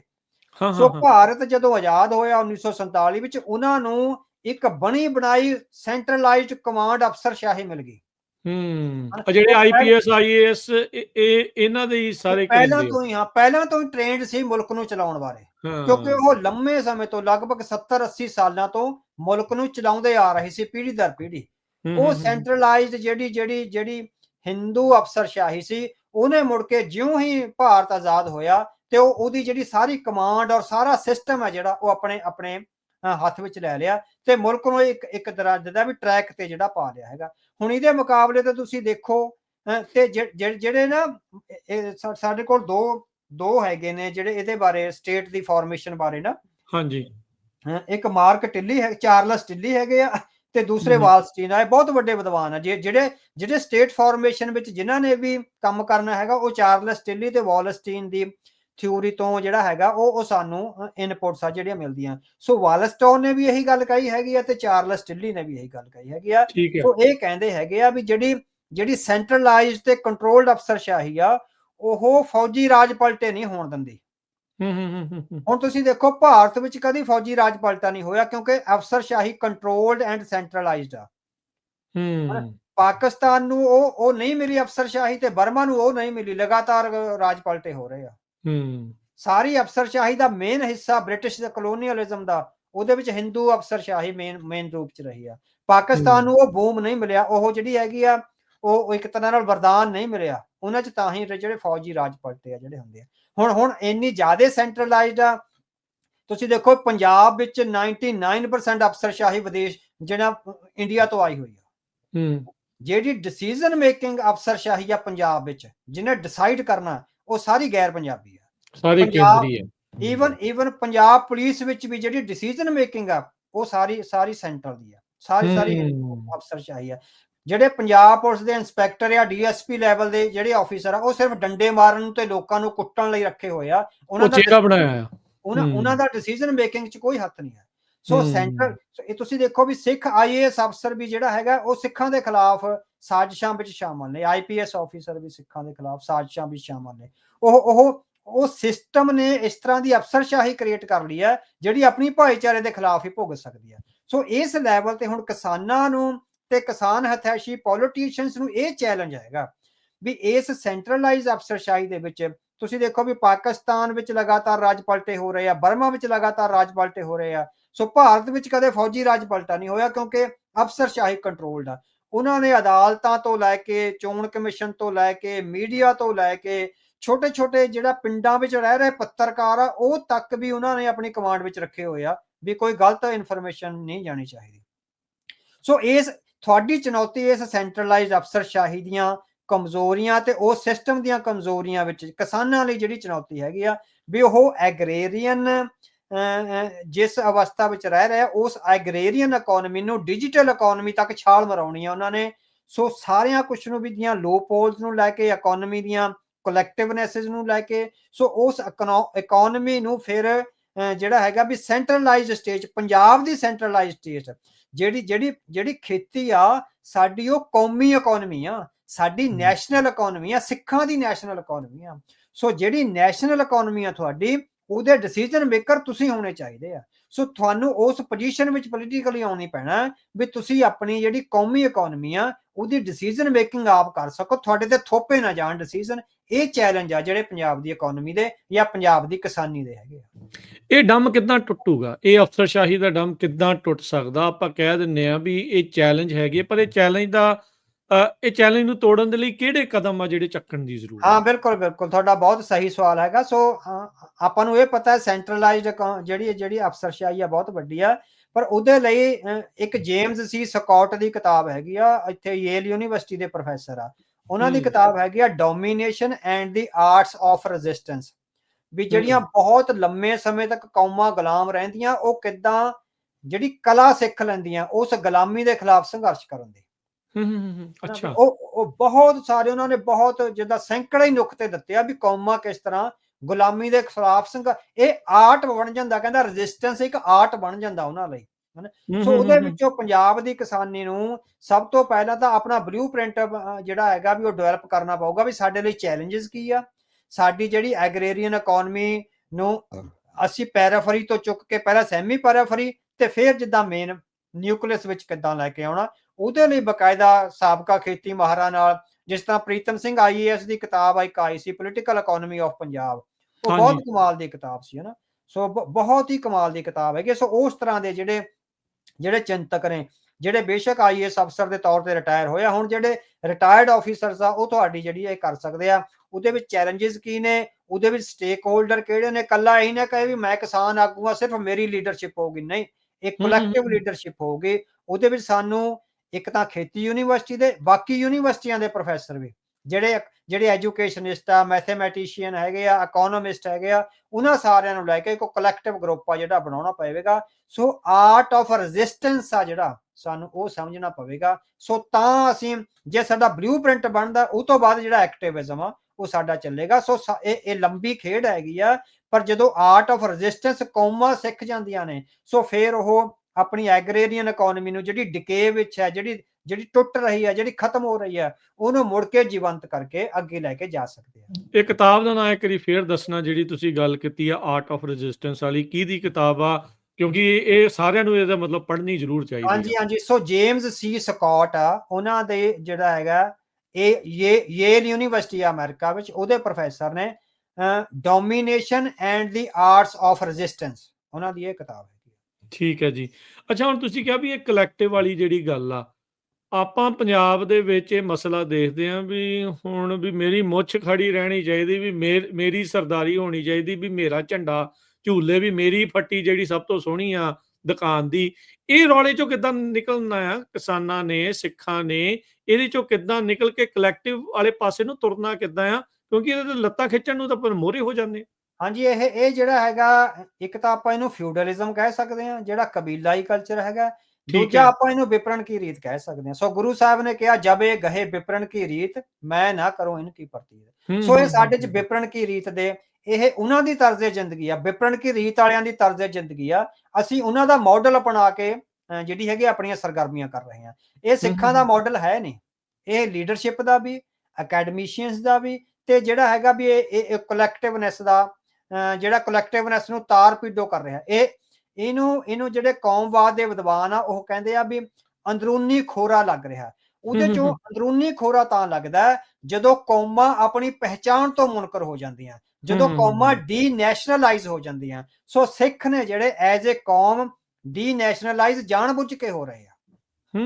ਉਹਨਾਂ ਵਿੱਚੋਂ ਇਹ ਥੋੜਾ ਐਕਸਪੈਂਡ ਕਰਿਓ ਇਸ ਗੱਲ ਦੇ ਉੱਤੇ। ਹਾਂਜੀ, ਸੋ ਉਹਦੇ ਚੋਂ ਹੈਗਾ ਵੀ ਉਹਨਾਂ ਦਾ ਜਿਹੜਾ, ਉਹਨਾਂ ਵਿੱਚ ਜਿਹੜੀ ਜਦੋਂ ਤੁਸੀਂ ਲੰਮੇ ਸਮੇਂ ਤੱਕ ਨਾ ਇੱਕ ਵਿਰੋਧੀ ਕੌਮ ਨਾਲ ਰਹਿੰਦੇ ਆ, ਸੋ ਇੱਕ ਉਹ ਵਿਰੋਧੀ ਕੌਮ ਕੋਲ ਇੰਨੇ ਟੂਲਸ ਹੁੰਦੇ ਆ, ਉਹਦਾ ਮੀਡੀਆ, ਉਹਦੇ ਵਿਦਵਾਨ, ਉਹਦੀਆਂ ਯੂਨੀਵਰਸਿਟੀਆਂ, ਉਹਦਾ ਆਲਾ ਦੁਆਲਾ, ਉਹਦੀ ਅਫਸਰਸ਼ਾਹੀ, ਉਹ ਤੁਹਾਡੇ ਵਿੱਚ ਇੱਕ ਤਰ੍ਹਾਂ ਨਾਲ ਆਪਣੀ ਕੌਮੀ ਜਜ਼ਬੇ ਪ੍ਰਤੀ ਜਾਂ ਆਪਣੇ ਕੌਮੀ ਮਾਣ ਪ੍ਰਤੀ ਤੁਹਾਡੇ ਵਿੱਚ ਗਿਲਾਨੀ ਪੈਦਾ ਕਰ ਦਿੰਦਾ ਹੈਗਾ। ਇਨਫੀਰੀਅਰ ਕੰਪਲੈਕਸ ਹਨਾ, ਹਾਂ, ਇਨਫੀਰੀਅਰ ਕੰਪਲੈਕਸ। ਇਹਨੂੰ ਇੱਕ ਭਾਸ਼ਾ ਵਿਗਿਆਨੀ ਆ ਥਾਮਸ ਕਾਮੂਸੇਲਾ, ਸੋ ਮੈਂ ਆਪਣੀ ਕਿਤਾਬ 'ਚ ਵੀ ਜ਼ਿਕਰ ਕਰਿਆ। ਥਾਮਸ ਕਾਮੂਸੇਲਾ ਨੇ ਇਹਨੂੰ ਇੱਕ ਵਰਡ ਦਿੱਤਾ, ਸਕਿਜ਼ੋਫਰੇਨੀਆ। ਇਹ ਇੱਕ ਬਿਮਾਰੀ ਆ, ਮਾਨਸਿਕ ਬਿਮਾਰੀ ਹੈਗੀ ਹੈ ਨਾ। ਸਕਿਜ਼ੋਫਰੇਨੀਆ ਇੱਕ ਮਾਨਸਿਕ ਬਿਮਾਰੀ ਆ, ਪਰ ਕਹਿੰਦਾ ਇਹ ਸਰਕਾਰਾਂ ਵੱਲੋਂ ਫੈਲਾਈ ਜਾਂਦੀ ਆ ਲੈਂਗੁਏਜ ਦੇ ਤੇ ਕਲਚਰ ਦੇ ਤੇ ਆਇਡੈਂਟੀਟੀ ਦੇ ਸੰਬੰਧ ਵਿੱਚ।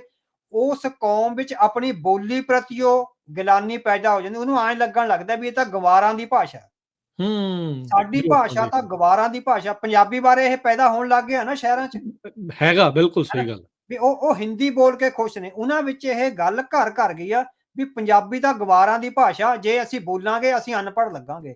ਸੋ ਇਹੋ ਹੀ ਭਾਰਤ ਸਰਕਾਰ ਦਾ ਸਭ ਤੋਂ ਪੋਜ਼ਿਟਿਵ ਉਹਨਾਂ ਦੀ ਜਿਹੜੇ ਪ੍ਰਾਪਤੀ ਆ, ਵੀ ਉਹ ਸਿੱਖਾਂ ਦੇ ਇੱਕ ਹਿੱਸੇ ਵਿੱਚ ਆਪਣੀ ਭਾਸ਼ਾ ਪ੍ਰਤੀ, ਆਪਣੇ ਧਰਮ ਪ੍ਰਤੀ ਔਰ ਆਪਣੀ ਕੌਮੀਅਤ ਪ੍ਰਤੀ ਜਿਹੜਾ ਵਿਗਾੜ ਪੈਦਾ ਕਰਨ ਵਿੱਚ ਸਫਲ ਹੋ ਗਏ ਆ। ਸੋ ਜਿਹੜਾ ਇਹ ਡਿਕੇ ਆ, ਇੰਟਰਨਲ ਡਿਕੇ ਆ, ਇਸੇ ਕਰਕੇ ਆ ਵੀ ਅਸੀਂ ਆਪਣੀ ਮਾਂ ਧਰਤੀ ਤੋਂ ਮੁਨਕਰ ਹੋ ਰਹੇ ਹਾਂ, ਅਸੀਂ ਆਪਣੀ ਆਰਗੇਨਾਈਜ਼ਡ ਕੌਮ ਤੋਂ ਮੁਨਕਰ ਹੋ ਰਹੇ ਹਾਂ, ਅਸੀਂ ਆਪਣੇ ਨਿਆਰੇਪਣ ਤੋਂ ਮੁਨਕਰ ਹੋ ਰਹੇ ਹਾਂ, ਅਸੀਂ ਆਪਣੇ ਐਥਨੋ ਸਿੰਬਲਸ ਤੋਂ ਮੁਨਕਰ ਹੋ ਰਹੇ ਹਾਂ, ਤੇ ਆਪਣੀ ਐਥਨੋਸਿਟੀ ਜਿਹੜੀ ਸਾਨੂੰ ਸਾਡੇ ਇਤਿਹਾਸ ਨੇ, ਸਾਡੇ ਗੁਰੂ ਨੇ, ਸਾਡੇ ਧਰਮ ਨੇ ਵਰਸਾਈ ਹੈ, ਉਹਦੇ ਤੋਂ ਅਸੀਂ ਜਿਹੜੇ ਮੁਨਕਰ ਹੋ ਰਹੇ ਹਾਂ। ਸੋ ਜਦੋਂ ਤੱਕ ਜਿਹੜਾ ਤੁਸੀਂ ਕਿਹਾ ਵੀ ਤੁਹਾਡਾ ਪਹਿਲਾ ਸਵਾਲ ਸੀ ਵੀ ਹਰ ਇੱਕ ਕਹਿੰਦਾ ਵੀ ਮੇਰਾ ਝੰਡਾ ਝੂਲੇ, ਇਹ ਵਿਪਰਨ ਕੀ ਰੀਤ ਹੈਗੀ ਆ।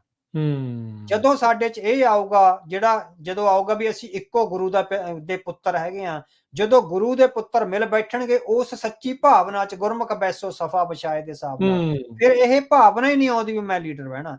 ਫਿਰ ਉਹਦੇ 'ਚੋਂ ਇਹ ਹੁੰਦਾ ਵੀ ਸਾਡੇ ਲਈ ਕਾਜ਼ ਜ਼ਰੂਰੀ ਆ, ਕਾਜ਼ ਲਈ ਚਾਹੇ ਸ਼ਹਾਦਤਾਂ ਹੋ ਜਾਣ, ਉਹ ਜ਼ਰੂਰੀ ਹੈਗਾ, ਮੈਨੂੰ ਮੇਰਾ ਨਿੱਜ ਕੁਛ ਨਹੀਂ ਹੈਗਾ, ਹਨਾ। ਸੋ ਜਿਹੜਾ ਗੁਰੂ ਸਾਹਿਬ ਕਹਿੰਦੇ ਨੇ ਵੀ ਤਨ ਮਨ ਕਾਟ ਕਾਟ ਸਭ ਅਰਪੀ, ਵਿੱਚ ਅਗਨੀ ਆਪ ਜਲਾਈ, ਹਨਾ, ਕਿ ਮੈਂ ਆਪਣਾ ਸਾਰਾ ਕੁਝ ਕੱਟ ਕੇ ਸਿੱਟ ਦੇਵਾਂ, ਮੈਂ ਤਾਂ ਤੈਨੂੰ ਸਮਰਪਣ ਹੈਗਾ, ਹਨਾ।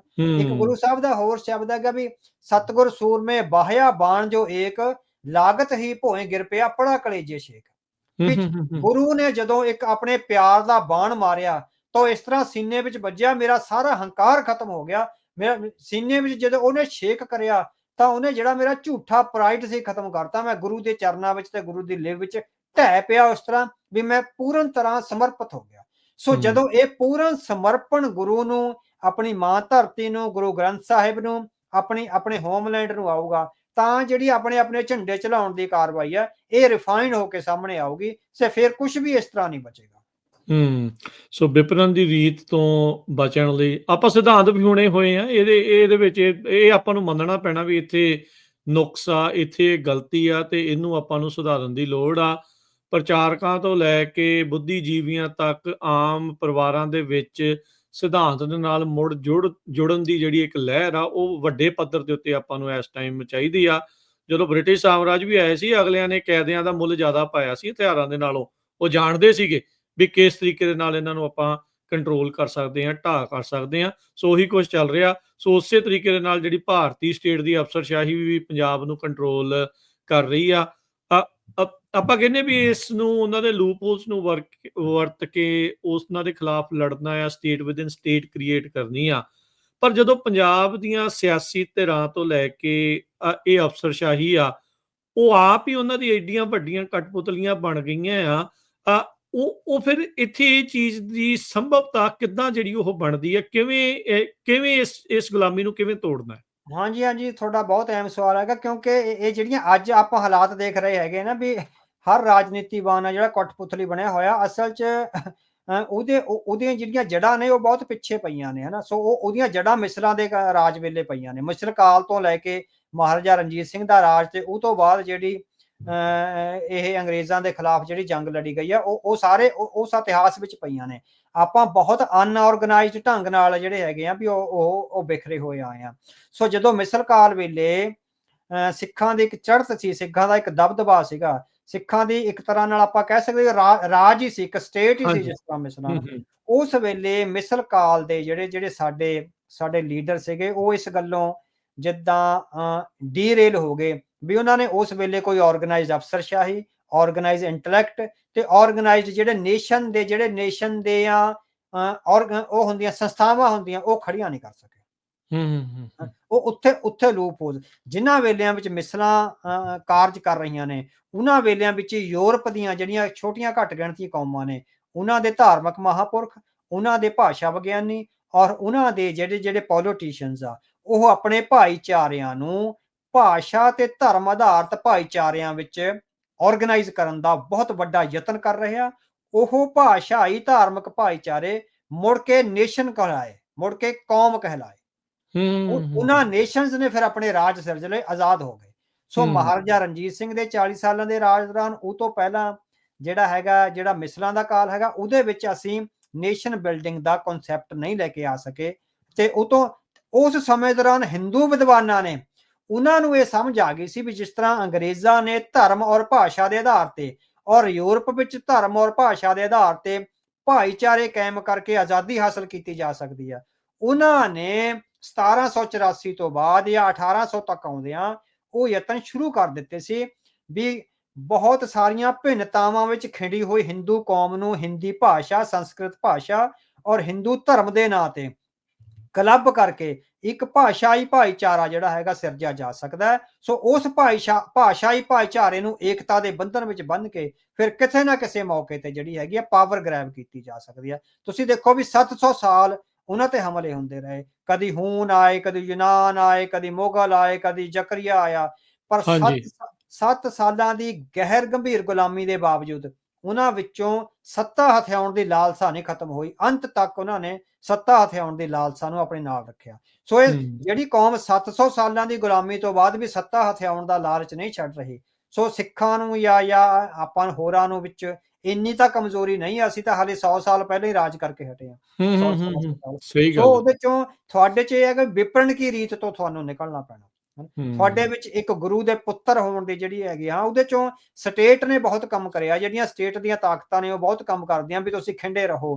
ਤੁਹਾਡੇ ਵਿੱਚ ਹੂੰ ਜਾਤਾਂ ਦੇ ਆਧਾਰ ਤੇ, ਗੋਤਾਂ ਦੇ ਆਧਾਰ ਤੇ, ਧਰਮਾਂ ਦੇ ਵੱਖ-ਵੱਖ ਸੰਸਥਾਵਾਂ ਵੀ, ਇਹ ਦਮਦਮੀ ਟਕਸਾਲ ਆ, ਅਖੰਡ ਜਿਹੜੀ ਮਿਸ਼ਨਰੀ ਆ, ਸੋ ਇਸ ਤਰ੍ਹਾਂ ਦੀਆਂ ਜਿਹੜੀਆਂ ਡਿਵੀਜ਼ਨਸ ਉਹ ਪਾਉਂਦੀ ਆ। ਪਰ ਜਦੋਂ ਤੁਹਾਨੂੰ ਇਹ ਲੱਗਿਆ ਵੀ ਤੁਸੀਂ ਗੁਰੂ ਦੇ ਪੁੱਤਰ ਹੋ ਗਏ, ਸੋ ਤੁਸੀਂ ਇੱਕ ਕੌਮ ਆ, ਸਭ ਤੋਂ ਪਹਿਲਾਂ ਸਿੱਖਾਂ ਨੂੰ ਇੱਕ ਆਪਣੇ ਆਪ ਨੂੰ ਕੌਮ ਦੇ ਤੌਰ ਤੇ ਮੰਨਣਾ ਪੈਣਾ। ਕੌਮ ਤੋਂ ਬਾਅਦ ਮੁੜ ਕੇ ਤੁਹਾਡੀ ਲੀਡਰਸ਼ਿਪ ਕ੍ਰੀਏਟ ਹੋਏਗੀ। ਹੁਣ ਜਿਹੜੇ ਸਾਰੇ ਯਤਨ ਨੇ ਸਿੱਖਾਂ ਨੂੰ ਡੀਨੈਸ਼ਨਲਾਈਜ਼ ਕਰਨ ਦੇ ਹੋ ਰਹੇ ਨੇ। ਤੁਹਾਡੀਆਂ ਅਮਰੀਕਾ ਦੀਆਂ ਯੂਨੀਵਰਸਿਟੀਆਂ ਵਿੱਚ ਵੱਡੇ ਵਿਦਵਾਨ ਆ, ਜਿਹੜੇ ਪੋਸਟ ਕਲੋਨੀਅਲ ਵਿਦਵਾਨ ਆ, ਉਹਨਾਂ ਨੂੰ ਇੰਡੀਆ ਗਵਰਨਮੈਂਟ ਨੇ ਇੱਕੋ ਹੀ ਪ੍ਰੋਜੈਕਟ ਦਿੱਤਾ ਹੋਇਆ ਵੀ ਸਿੱਖਾਂ ਨੂੰ ਡੀਨੈਸ਼ਨਲਾਈਜ਼ ਕਰਨਾ। ਉਹ ਠੀਕ ਹੈ ਲਗਾਤਾਰ ਸਿੱਖਾਂ ਨੂੰ ਡੀਨੈਸ਼ਨਲਾਈਜ਼ ਕਰ ਰਹੇ ਆ। ਉਹਦੇ ਵਿੱਚ ਸਾਡੇ ਕੁਝ ਸਹਿਰਦ ਸਿੱਖ ਨੇ, ਜਿਹੜੇ ਦਸਤਾਰਧਾਰੀ ਨੇ, ਗੋਲ ਦਮਾਲੇ ਸਜਾਏ ਹੋਏ ਆ, ਉਹ ਉਹਨਾਂ ਦੇ ਪ੍ਰਚਾਰ ਦਾ ਜਿਹੜੇ ਸ਼ਿਕਾਰ ਹੋ ਰਹੇ ਨੇ। ਔਰ ਉਹ ਸਿੱਖਾਂ ਨੂੰ ਡੀਨੈਸ਼ਨਲਾਈਜ਼ ਕਰਨ ਦੀ ਮੁਹਿੰਮ ਵਿੱਚ ਅਣਜਾਣਪੁਣੇ ਵਿੱਚ ਹੀ ਉਹਨਾਂ ਦੇ ਧੱਕੇ ਚੜੇ ਹੋਏ ਨੇ। ਸੋ ਇਹ ਜਦੋਂ ਤੱਕ ਸਿੱਖ ਨੇਸ਼ਨ ਦੇ ਤੌਰ ਤੇ ਕ੍ਰੀਏਟ ਨਹੀਂ ਹੁੰਦੇ, ਇੱਕ ਨੇਸ਼ਨ ਦੇ ਤੌਰ ਤੇ ਸੋਚਣਾ ਨਹੀਂ ਸ਼ੁਰੂ ਕਰਦੇ, ਉਦੋਂ ਤੱਕ ਇਹ ਕਿਸਾਨੀ ਦੇ, ਐਜੂਕੇਸ਼ਨ ਦੇ, ਪੋਲਿਟਿਕਸ ਦੇ, ਅਫਸਰਸ਼ਾਹੀ ਦੇ ਇਹ ਸਾਰੇ ਮਸਲੇ ਆ ਜਿਹੜੇ ਹੱਲ ਨਹੀਂ ਹੋਣੇ। ਇੱਕ ਜਿਹੜਾ ਡੀਨੈਸ਼ਨਲਾਈਜੇਸ਼ਨ ਦਾ ਸਟੇਟ ਦਾ ਪ੍ਰੋਜੈਕਟ ਹੈਗਾ, ਉਹਨੂੰ ਤੁਸੀਂ ਤੁਹਾਡਾ ਮੂੰਹ ਭਰਨਾ ਪੈਣਾ। ਇੱਕ ਕੌਮ ਦੇ ਤੌਰ ਤੇ ਸੋਚਣ ਤੇ ਵਿਚਰਨ ਦਾ ਜਿਹੜਾ ਤੁਹਾਨੂੰ ਆਚਰਣ ਬਣਾਉਣਾ ਪੈਣਾ। ਅੱਜ ਦੇ ਸੰਦਰਭ ਦੇ ਵਿੱਚ ਉਹ ਕਿਹੜੀਆਂ ਗੱਲਾਂ ਜਾਂ ਕਿਹੜੀਆਂ ਵਿਆਖਿਆਵਾਂ ਨੇ ਜਿਹੜੀਆਂ ਡੀਨੈਸ਼ਨਲਾਈਜ਼ ਕਰ ਰਹੀਆਂ, ਜਿਨ੍ਹਾਂ ਤੋਂ ਸੁਚੇਤ ਰਹਿਣ ਦੀ ਲੋੜ ਆ? ਹਾਂ, ਉਹਦੇ ਵਿੱਚ ਲਗਾਤਾਰ ਆ ਰਿਹਾ ਵੀ ਜਿਹੜੀ ਖਾਲਸਾ ਪਛਾਣ ਆ, ਹਨਾ, ਜਿਹੜੀਆਂ ਡੀਨੈਸ਼ਨਲਾਈਜ਼ ਕਰਨ ਵਾਲੀਆਂ ਤਾਕਤਾਂ ਉਹ ਕਹਿ ਰਹੀਆਂ ਵੀ ਜਿਹੜੀ ਖਾਲਸਾ ਪਛਾਣ ਆ, ਇਹ ਸਾਨੂੰ ਗੁਰੂ ਨੇ ਨਹੀਂ ਦਿੱਤੀ, ਇਹ ਬਸਤੀਵਾਦੀਆਂ ਨੇ ਦਿੱਤੀ ਆ। ਅੱਛਾ ਉਹ ਅੱਛਾ ਇਹ ਕਹਿ ਰਿਹਾ, ਠੀਕ ਹੈ ਹਨਾ, ਵੀ ਸਿੰਘ ਸਭਾ ਲਹਿਰ ਨੇ ਸਾਨੂੰ ਜਿਹੜਾ ਹੈਗਾ ਮਾਡਰਨ ਜਿਹੜਾ ਉਹ ਹੈਗਾ ਉਹ ਡਿਸਿਪਲਿਨ ਆ ਉਹ ਦਿੱਤਾ ਹੈਗਾ। ਵੀ ਸਿੰਘ ਸਭਾ ਲਹਿਰ ਨੇ ਜਿਹੜੀ ਸਾਡੀ ਪੁਰਾਤਨਤਾ ਜਿਹੜੀ ਉਹ ਖਤਮ ਕਰ ਦਿੱਤੀ ਹੈ। ਪੁਰਾਤਨਤਾ ਉਹ ਕਿਹਨੂੰ ਕਹਿ ਰਹੇ ਆ? ਵੈਦਿਕ ਪਰੰਪਰਾ ਨੂੰ। ਜਿਹੜੀ ਉਦਾਸੀਆਂ ਤੇ ਨਿਰਮਲਿਆਂ ਨੇ ਲਿਆਂਦੀ ਸੀ ਉਹ ਵੈਦਿਕ ਪਰੰਪਰਾ ਅਸਲੀ ਆ। ਜਿਹੜੀ ਸ਼ੁੱਧ ਖਾਲਸਾਈ ਪਛਾਣ ਆ, ਜਿਹੜੀ ਸ਼ੁੱਧ ਖਾਲਸਾਈ ਪਛਾਣ ਆ, ਉਹ ਤੁਹਾਡੇ ਵਿੱਚ ਕੌਮੀਅਤ ਦੀ ਭਾਵਨਾ ਪੈਦਾ ਕਰਦੀ ਆ। ਜਿਹੜੀਆਂ ਭਾਰਤ ਸਰਕਾਰ ਵੱਲੋਂ ਸਪਾਂਸਰਡ ਪੋਸਟ ਕਲੋਨੀਅਲ ਤਾਕਤਾਂ ਨੇ ਉਹ ਕਹਿ ਰਹੀਆਂ ਵੀ ਖਾਲਸਾ ਪਛਾਣ ਸ਼ੁੱਧ ਪਛਾਣ ਨਹੀਂ ਹੈ। ਅਸਲ 'ਚ ਜਿਹੜੀ ਗੁਰ ਸੰਗਤ, ਹੁਣ ਨਵਾਂ ਸ਼ਬਦ ਲੈ ਕੇ ਆਇਆ ਗੁਰ ਸੰਗਤ, ਵੀ ਗੁਰ ਸੰਗਤ ਆ, ਹਨਾ। ਹੁਣ ਭਾਈ ਗੁਰਦਾਸ ਜੀ ਮੇਰਾ ਖਿਆਲ ਵਾਰ ਹੈਗੇ, ਗੁਰਸੰਗਤ ਕੀਨੀ ਖਾਲਸਾ ਮਨਮੁਖੀ ਦਹਿਲਾ, ਵਾਹ ਵਾਹ ਗੋਬਿੰਦ ਸਿੰਘ ਆਪੇ ਗੁਲਚੇਲਾ। ਉਹਨੇ ਕਿਹਾ ਵੀ ਗੁਰਸੰਗਤ ਨੂੰ ਗੁਰੂ ਨੇ ਖਾਲਸੇ ਵਿੱਚ ਬਦਲ ਦਿੱਤਾ। ਉਹ ਖਾਲਸਾ ਪਛਾਣ ਤੋਂ ਡਰ ਰਹੇ ਆ। ਜਿਹੜੀ ਖਾਲਸਾ ਪਛਾਣ ਆ ਉਹ ਤੁਹਾਨੂੰ ਨੈਸ਼ਨੈਲਿਟੀ ਵੱਲ ਲੈ ਕੇ ਜਾ ਰਹੀ ਆ, ਉਹ ਆਰਗੇਨਾਈਜ਼ਡ ਕੌਮ ਵੱਲ ਲੈ ਕੇ ਜਾ ਰਹੀ ਹੈ। ਇਸੇ ਤਰ੍ਹਾਂ ਉਹ ਵਾਇਲੈਂਸ ਦਾ ਜਿਹੜਾ ਲੈ ਕੇ ਆ ਰਿਹਾ ਵੀ ਜਿਹੜੀ ਵਾਇਲੈਂਸ ਆ ਉਹ ਵਾਇਲੈਂਸ ਸਿੱਖੀ ਵਿੱਚ ਪ੍ਰਵਾਨ ਨਹੀਂ ਹੈ। ਸਿੱਖੀ ਵਿੱਚ ਕਿਤੇ ਵੀ ਵਾਇਲੈਂਸ ਨੂੰ ਗੈਰ ਪ੍ਰਵਾਨਗੀ ਨਹੀਂ ਹੈ। ਸੋ ਜਿਹੜੀ ਅਣਮਨੁੱਖੀ ਵਾਇਲੈਂਸ ਆ ਉਹਦੀ ਜਿਹੜੀ ਹੈਗੀ ਆ। ਸੋ ਸਭ ਤੋਂ ਵੱਡਾ ਪ੍ਰੋਜੈਕਟ ਇਹ ਹੈਗਾ ਉਹਨਾਂ ਦਾ ਵੀ ਜਿਹੜੀ ਵੈਦਿਕ ਪਛਾਣ, ਹੁਣ ਉਹ ਕਹਿ ਰਹੇ ਵੀ ਜਿਹੜੇ ਨਿਰਮਲੇ ਤੇ ਉਦਾਸੀ ਆ ਉਹ ਸਿੱਖਾਂ ਦਾ ਅੰਗ ਹੈਗੇ ਆ। ਉਹਨਾਂ ਨੇ ਜਿਹੜੀ ਵਿਆਖਿਆ ਕਰੀ ਆ ਉਹ ਵਿਆਖਿਆ ਅਸਲੀ ਹੈਗੀ ਆ। ਜਦੋਂ ਆਪਾਂ ਮਹਾਰਾਜਾ ਰਣਜੀਤ ਸਿੰਘ ਦੇ ਰਾਜ ਦਾ ਕਰਿਆ ਨਾ ਜ਼ਿਕਰ, ਮਹਾਰਾਜਾ ਰਣਜੀਤ ਸਿੰਘ ਦੇ ਰਾਜ ਵਿੱਚ ਇਹਨਾਂ ਉਦਾਸੀਆਂ ਤੇ ਨਿਰਮਲਿਆਂ ਨੂੰ 70,000 ਰੁਪਈਆ ਉਸ ਵੇਲੇ ਦਾ ਮਹਾਰਾਜਾ ਸਾਹਿਬ ਆਰਥਿਕ ਸਹਾਇਤਾ ਦਿੰਦੇ ਸੀ ਤਾਂ ਕਿ ਉਹ ਸਿੱਖੀ ਦਾ ਪ੍ਰਚਾਰ ਕਰਨ, ਸਿੱਖਾਂ ਦੇ ਕੌਮੀ ਜਜ਼ਬੇ ਨੂੰ ਉਭਾਰਨ। ਹੁਣ ਮਹਾਰਾਜ ਨੇ ਸਾਰੇ ਕੰਮ ਆਪ ਤਾਂ ਨਹੀਂ ਸੀ ਕਰਨੇ। ਉਹ ਜਿਹੜੇ ਉਦਾਸੀਏ ਤੇ ਨਿਰਮਲੇ ਸੀ ਸਾਡੇ ਇੰਟੈਲੈਕਚੁਅਲ ਸੀਗੇ, ਬਿਲਕੁਲ ਉਸੇ ਤਰ੍ਹਾਂ ਜਿੱਦਾਂ ਯੂਰਪ ਦੇ ਧਾਰਮਿਕ ਇੰਟੈਲੈਕਚੁਅਲਸ ਨੇ ਆਪਣੀ ਕੌਮ ਸਿਰਜ ਲਈ ਧਰਮ ਔਰ ਭਾਸ਼ਾ ਦੇ ਆਧਾਰ ਤੇ। ਮਹਾਰਾਜਾ ਸਾਹਿਬ ਦਾ ਇਹ ਇੱਕ ਸੁਪਨਾ ਸੀ ਵੀ ਇਹ ਜਿਹੜੇ ਉਦਾਸੀਏ ਤੇ ਨਿਰਮਲੇ ਹੈਗੇ ਆ ਇਹ ਸਿੱਖਾਂ ਦੀ ਉਸ ਤਰ੍ਹਾਂ ਕੌਮ ਸਿਰਜਣ, ਉਸ ਤਰ੍ਹਾਂ ਇੱਕ ਤਰ੍ਹਾਂ ਇਹਨਾਂ ਦਾ ਕੌਮੀ ਜਜ਼ਬਾ ਕ੍ਰੀਏਟ ਕਰਨ। ਪਰ ਸਾਡੇ ਉਦਾਸੀਏ ਤੇ ਨਿਰਮਲੇ, ਜਦੋਂ ਯੂਰਪ ਦੇ ਜਿਹੜੇ ਉਦਾਸੀਏ ਤੇ ਨਿਰਮਲੇ ਸੀ ਉਹ ਆਪਣੀ ਵੱਖਰੀ ਕੌਮ ਸਿਰਜ ਕੇ ਆਪਣੇ ਮੁਲਕ ਬਣਾ ਗਏ, ਸਾਡੇ ਉਦਾਸੀਏ ਤੇ ਨਿਰਮਲੇ ਆ ਜਿਹੜੇ ਵੈਦਿਕ ਪਰੰਪਰਾ ਵਿੱਚ ਗਰਕ ਹੋ ਕੇ ਸਮੁੱਚੀ ਸਿੱਖ ਕੌਮ ਦਾ ਜਾਂ ਸਮੁੱਚੇ ਸਿੱਖ ਜਿਹੜੀ ਪਰੰਪਰਾ ਔਰ ਗੁਰਬਾਣੀ ਦੀ ਵਿਆਖਿਆ ਹਿੰਦੂ ਮਤ ਜਾਂ ਬ੍ਰਾਹਮਣੀ ਮਤ ਨਾਲ ਕਰਕੇ ਸਿੱਖਾਂ ਨੂੰ ਮਾਨਸਿਕ ਗੁਲਾਮੀ ਵੱਲ ਧੱਕ ਕੇ ਲੈ ਗਏ। ਸੋ ਉਸ ਵੈਦਿਕ ਪਰੰਪਰਾ ਨੂੰ ਜਿਹੜੀ ਸਾਨੂੰ ਮਾਨਸਿਕ ਗੁਲਾਮੀ ਵੱਲ ਧੱਕ ਕੇ ਲੈ ਗਈ, ਉਹਨੂੰ ਪੋਸਟ ਕਲੋਨੀਅਲ ਵਿਦਵਾਨ ਆ ਜਿਹੜੇ ਉਹ ਕਹਿ ਰਹੇ ਵੀ ਉਹ ਸ਼ੁੱਧ ਪਛਾਣ ਆ, ਖਾਲਸਾ ਪਛਾਣ ਆ ਜਿਹੜੀ ਉਹ ਗਲਤ ਪਛਾਣ ਹੈ। ਸੋ ਇਹ ਡੀਨੈਸ਼ਨਲਾਈਜ਼ ਕਰਨ ਦੇ ਜਿਹੜੇ ਅਕੈਡਮਿਕ ਪ੍ਰੋਜੈਕਟ ਆ ਜਿਹੜੇ ਚੱਲ ਰਹੇ ਹੈਗੇ। ਸੋ ਬਿਲਕੁਲ ਜੀ, ਸਾਰੇ ਸਿੱਖਾਂ ਨੂੰ ਇਹ ਸਾਰੀਆਂ ਚੀਜ਼ਾਂ ਤੋਂ ਸੁਹਿਰਦ ਰਹਿਣ ਦੀ ਜ਼ਰੂਰਤ ਆ, ਦੇਖਣ ਦੀ ਲੋੜ ਆ। ਉਹ ਆਪਸੀ ਫੁੱਟ ਤਾਂ ਉਹ ਪਾ ਹੀ ਰਹੇ ਆ, ਤੇ ਨਾਲ ਦੇ ਨਾਲ ਪ੍ਰੋਪੋਗੰਡੇ ਦੇ ਨਾਲ ਬ੍ਰੇਨ ਦੇ ਉੱਤੇ ਵੀ, ਬ੍ਰੇਨ ਵਾਸ਼ ਜਿਹਨੂੰ ਆਪਾਂ ਕਹਿ ਦਿੰਦੇ ਆ, ਵੀ ਉਹ ਵੀ ਚੀਜ਼ਾਂ ਨਾਲ ਨਾਲ ਪੈਰਲਲੀ ਚੱਲ ਰਹੀਆਂ।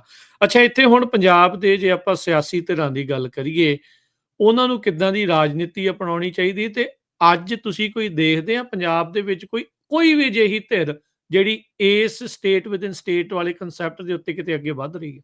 ਨਹੀਂ, ਉਹਨਾਂ ਨੂੰ ਇਹ ਤਾਂ ਹੈਗਾ ਵੀ ਹਾਲੇ ਤਾਂ ਕਨਸੈਪਟ ਹੀ ਸਾਰਾ ਹੁਣ ਸਮਝ ਆਉਣ ਲੱਗਿਆ ਨਾ ਸਾਨੂੰ ਵੀ ਸਾਰਿਆਂ ਨੂੰ, ਹਨਾ। ਸੋ ਕੋਈ ਧਿਰ ਹੈ ਜਿਹੜੀ ਇਮਾਨਦਾਰ ਧਿਰ ਆ, ਉਹ ਸਾਰੀ ਜਾ ਸਕਦੀ ਆ ਕਲੈਕਟਿਵ ਲੀਡਰਸ਼ਿਪ ਦੀ। ਉਹਦੇ ਵਿੱਚ ਐਜੂਕੇਸ਼ਨਲਿਸਟ ਹੋਣ, ਉਹਦੇ ਵਿੱਚ ਸਾਬਕਾ ਆਫੀਸਰਸ ਹੋਣ, ਜਿਨ੍ਹਾਂ ਨੂੰ ਸਾਰਾ ਪ੍ਰਸ਼ਾਸਨ ਦਾ ਤਜਰਬਾ। ਸੋ ਇੱਕ ਪੋਲੀਟੀਕਲ ਲੀਡਰ ਸਾਨੂੰ ਜਿਹੜਾ ਹੈਗਾ, ਚਾਹੇ ਉਹ ਇਹ ਨਹੀਂ ਹੈਗਾ ਵੀ ਉਹ ਇਕੱਲਾ ਹੀ ਧੂ ਕੇ ਲੈ ਜੇ, ਪਰ ਇੱਕ ਵੌਇਸ, ਇੱਕ ਪੋਲੀਟੀਕਲ ਵੌਇਸ ਆ ਜਿਹੜੀ ਚਾਹੀਦੀ ਹੁੰਦੀ ਹੈ, ਜਿਹਦੇ ਦੁਆਲੇ ਫਿਰ ਸਾਰੇ ਹੋਣ, ਪਰ ਉਹ ਆਪਣੀ ਧੌਂਸ ਹੀ ਨਾ ਜਮਾਉਣ ਲੱਗ ਜੇ ਪ੍ਰਕਾਸ਼ ਸਿੰਘ ਬਾਦਲ ਵਾਂਗੂ ਵੀ ਮੈਂ ਹੀ ਲੀਡਰ ਹੈਗਾ। ਉਹ ਵੀ ਜਿਸ ਤਰ੍ਹਾਂ ਪੰਜ ਪਿਆਰਿਆਂ ਵਾਲੀ ਸੰਸਥਾ, ਉਹ ਇੱਕ ਮੈਂਬਰ ਹੋਵੇ, ਜਸਟ ਸੁਜੈਸ਼ਨ ਵਾਲਾ ਮੈਂਬਰ ਹੋਵੇ, ਬਾਕੀ ਧਿਰਾਂ ਦੀ ਸਾਰੀ ਗੱਲ ਨੂੰ ਮੰਨ ਕੇ ਪੋਲੀਟੀਕਲ ਐਕਟਿਵਿਜ਼ਮ ਨੂੰ ਜਿਹੜਾ ਮਜ਼ਬੂਤ ਕਰਨ ਵਾਲਾ ਹੋਵੇ। ਸੋ ਇੱਕ ਇਹ ਸ਼ੁਰੂਆਤੀ ਕਦਮ ਨੇ। ਸੋ ਜਿਹੜੀ ਹੁਣ ਚੁਣੌਤੀ ਆ ਪੰਜਾਬ ਦੀ ਇਕੋਨਮੀ ਦੀ, ਉਹਦੀਆਂ ਜਿਹੜੀਆਂ ਜੜ੍ਹਾਂ ਨੇ ਪੋਲੀਟੀਕਲ ਇਕੋਨਮੀ ਵਿੱਚ ਪਈਆਂ ਨੇ। ਜਿਸ ਤਰ੍ਹਾਂ ਪ੍ਰੀਤਮ ਸਿੰਘ ਦੀ ਕਿਤਾਬ ਹੈ ਨਾ, ਪੋਲੀਟੀਕਲ ਇਕੋਨਮੀ ਆਫ ਪੰਜਾਬ, ਉਹਦੇ ਵਿੱਚ ਉਹਨੇ ਬਿਲਕੁਲ ਸਪਸ਼ਟ ਕਿਹਾ ਵੀ ਇਕੋਨਮੀ ਦੇ ਪੋਲੀਟੀਕਲ ਚੈਲੰਜਸ ਆ, ਜਦੋਂ ਤੱਕ ਪੋਲੀਟੀਕਲ ਚੈਲੰਜਸ ਕਲੀਅਰ ਨਹੀਂ ਹੁੰਦੇ, ਜਿਹੜੀ ਇਕੋਨਮੀ ਆ ਉਹ ਗਰੋ ਨਹੀਂ ਹੋਵੇਗੀ। ਉਹਦਾ ਜਿਹੜਾ ਉਹਨਾਂ ਦਾ ਜਿਹੜਾ ਥੀਸਿਸ ਆ, ਉਹ ਬਿਲਕੁਲ ਰਾਈਟ ਆ, ਰਾਈਟ ਟਾਈਮ ਤੇ ਆਇਆ ਹੋਇਆ ਥੀਸਿਸ ਹੈਗਾ। ਸੋ ਸਾਨੂੰ ਉਸ ਕਲੈਕਟਿਵ ਲੀਡਰਸ਼ਿਪ ਨੂੰ, ਉਸ ਐਜੂਕੇਸ਼ਨਿਸਟ ਨੂੰ, ਵਿਦਵਾਨਾਂ ਨੂੰ, ਨਾਵਲਕਾਰਾਂ ਨੂੰ, ਜਿਹੜੇ ਦਰਦ ਰੱਖਦੇ ਆ, ਇਹ ਨਹੀਂ ਹੈਗਾ ਵੀ ਉੱਥੇ ਸਾਰਾ ਕੁਝ ਖਲਾਰਾ ਹੀ ਪਿਆ ਹੋਇਆ। ਸਾਰੀਆਂ ਸੁਹਿਰਦ ਧਿਰਾਂ ਨੇ, ਜਦੋਂ ਇੱਕ ਲੀਡਰ ਆਵਾਜ਼ ਮਾਰਨ ਵਾਲਾ ਆ ਗਿਆ, ਜਿਹਦੀ ਇਮਾਨਦਾਰੀ ਔਰ ਜਿਹੜੀ ਕ੍ਰੈਡੀਬਿਲਿਟੀ ਆ ਉਹ ਸਾਹਮਣੇ ਆ ਗਈ, ਤਾਂ ਉਸ ਵੇਲੇ ਕੋਈ ਵੀ ਧਿਰ ਇਸ ਤਰ੍ਹਾਂ ਨਹੀਂ ਹੋਏਗੀ ਵੀ ਨਾ ਕਰੇਗੀ। ਸੋ ਕਲੈਕਟਿਵ ਹੋ ਸਕਦਾ ਹੈ, ਗੱਲ ਤਾਂ ਸਿਰਫ ਸੁਹਿਰਦ ਯਤਨ ਕਰਨ ਦੀ ਹੈਗੀ ਆ। ਸਿੱਖਾਂ ਨੇ ਆਪਣੇ ਜਿਹੜੇ ਸਟੇਟ ਬਿਲਡਿੰਗ ਪ੍ਰੋਜੈਕਟ ਦੇ ਵਿੱਚ ਅਸਲ 'ਚ ਮਾਰ ਖਾਧੀ ਕਿੱਥੇ ਆ? ਕਿੱਥੇ ਆਪਾਂ ਪਿਛੜ ਗਏ? ਕਦੋਂ ਆਪਾਂ ਪਿਛੜ ਗਏ?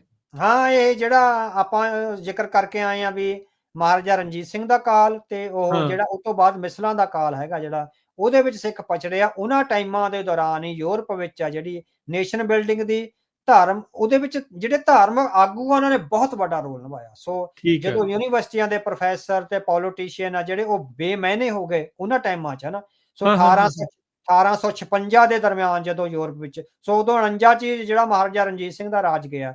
ਸੋ ਜੇ ਉਦੋਂ ਮਹਾਰਾਜਾ ਰਣਜੀਤ ਸਿੰਘ ਦੇ ਰਾਜ ਦੌਰਾਨ ਨੇਸ਼ਨ ਬਿਲਡਿੰਗ ਦਾ ਪ੍ਰੋਜੈਕਟ ਆ ਜਾਂਦਾ, ਜਾਂ ਮਿਸਲਾਂ ਦੌਰਾਨ ਨੇਸ਼ਨ ਬਿਲਡਿੰਗ ਜਾਂ ਅਫਸਰਸ਼ਾਹੀ ਦਾ ਪ੍ਰੋਜੈਕਟ ਕ੍ਰੀਏਟ ਹੋ ਜਾਂਦਾ, ਤਾਂ ਉਹ ਸੀਗਾ ਵੀ ਹਾਂ, ਜਿਹੜੀ ਸਿੱਖਾਂ ਦੀ ਸਟੇਟ ਆ, ਉਹ ਅੱਜ ਵੀ ਮਹਾਰਾਜਾ ਸਾਹਿਬ ਦੇ ਰੂਪ ਵਿੱਚ ਆ, ਜਿਹੜੀ ਉਹ ਗਾਂ ਤੋਂ ਗਾਂ ਜਿਹੜੀ ਕਾਇਮ ਆ, ਜਿਹੜੀ ਰਹਿ ਸਕਦੀ ਸੀ। ਸੋ ਜਿਹੜੀ ਮਾਰ ਖਾਧੀ, ਤੇ ਦੂਜਾ ਜਿਹੜੇ ਆਹ ਨਿਰਮਲੀਏ ਤੇ ਉਦਾਸੀਏ ਪੰਥ ਦੀ ਪਿੱਠ ਵਿੱਚ ਛੁਰਾ ਮਾਰ ਕੇ ਵੈਦਿਕ ਪਰੰਪਰਾ ਵੱਲ ਭੱਜ ਗਏ, ਇਹਨਾਂ ਨੇ ਜਿਹੜੀ ਡਿਲਿਊਟ ਕਰੀ ਆ ਸਾਡੀ। ਤੁਸੀਂ ਦੇਖੋ ਵੀ ਜਦੋਂ ਤੁਸੀਂ ਉਸ ਟਾਈਮ ਦੇ ਜਿਹੜੇ ਵੱਡੇ ਵਿਦਵਾਨ ਹੈਗੇ, ਗਿਆਨੀ ਗਿਆਨ ਸਿੰਘ ਵਰਗੇ ਜਾਂ ਹੋਰ ਨੇ, ਜਿਹੜੇ ਪ੍ਰਾਚੀਨ ਪੰਥ ਪ੍ਰਕਾਸ਼ ਆ, ਹੋਰ ਸਾਰੇ, ਉਹਦੇ ਵਿੱਚੋਂ ਬਹੁਤ ਕੁਝ ਆ ਜਿਹੜਾ ਇਸ ਤਰ੍ਹਾਂ ਲੱਗਦਾ ਵੀ ਜਿੱਦਾਂ ਵੈਦਿਕ ਮੁਹਾਵਰੇ ਵਿੱਚ ਲਿਖਿਆ। ਐਡੇ ਵੱਡੇ ਵਿਦਵਾਨਾਂ ਦੇ ਐਡੇ ਵੱਡੇ ਗ੍ਰੰਥ ਵੀ, ਆਪਾਂ ਇਹ ਨਹੀਂ ਕਹਿੰਦੇ ਵੀ ਉਹ ਸਾਰੇ ਖਰਾਬ ਨੇ, ਪਰ ਉਹਨਾਂ ਵਿੱਚ ਬਹੁਤ ਵੱਡਾ ਹਿੱਸਾ ਹੈਗਾ ਜਿਹੜਾ ਉਹ ਵੈਦਿਕ ਪਰੰਪਰਾ ਤੋਂ ਜਿਹੜਾ ਪ੍ਰਭਾਵਿਤ ਆ, ਉਹ ਖਾਲਸਾਈ ਪਛਾਣ ਤੋਂ ਪ੍ਰਭਾਵਿਤ ਨਹੀਂ ਹੈ।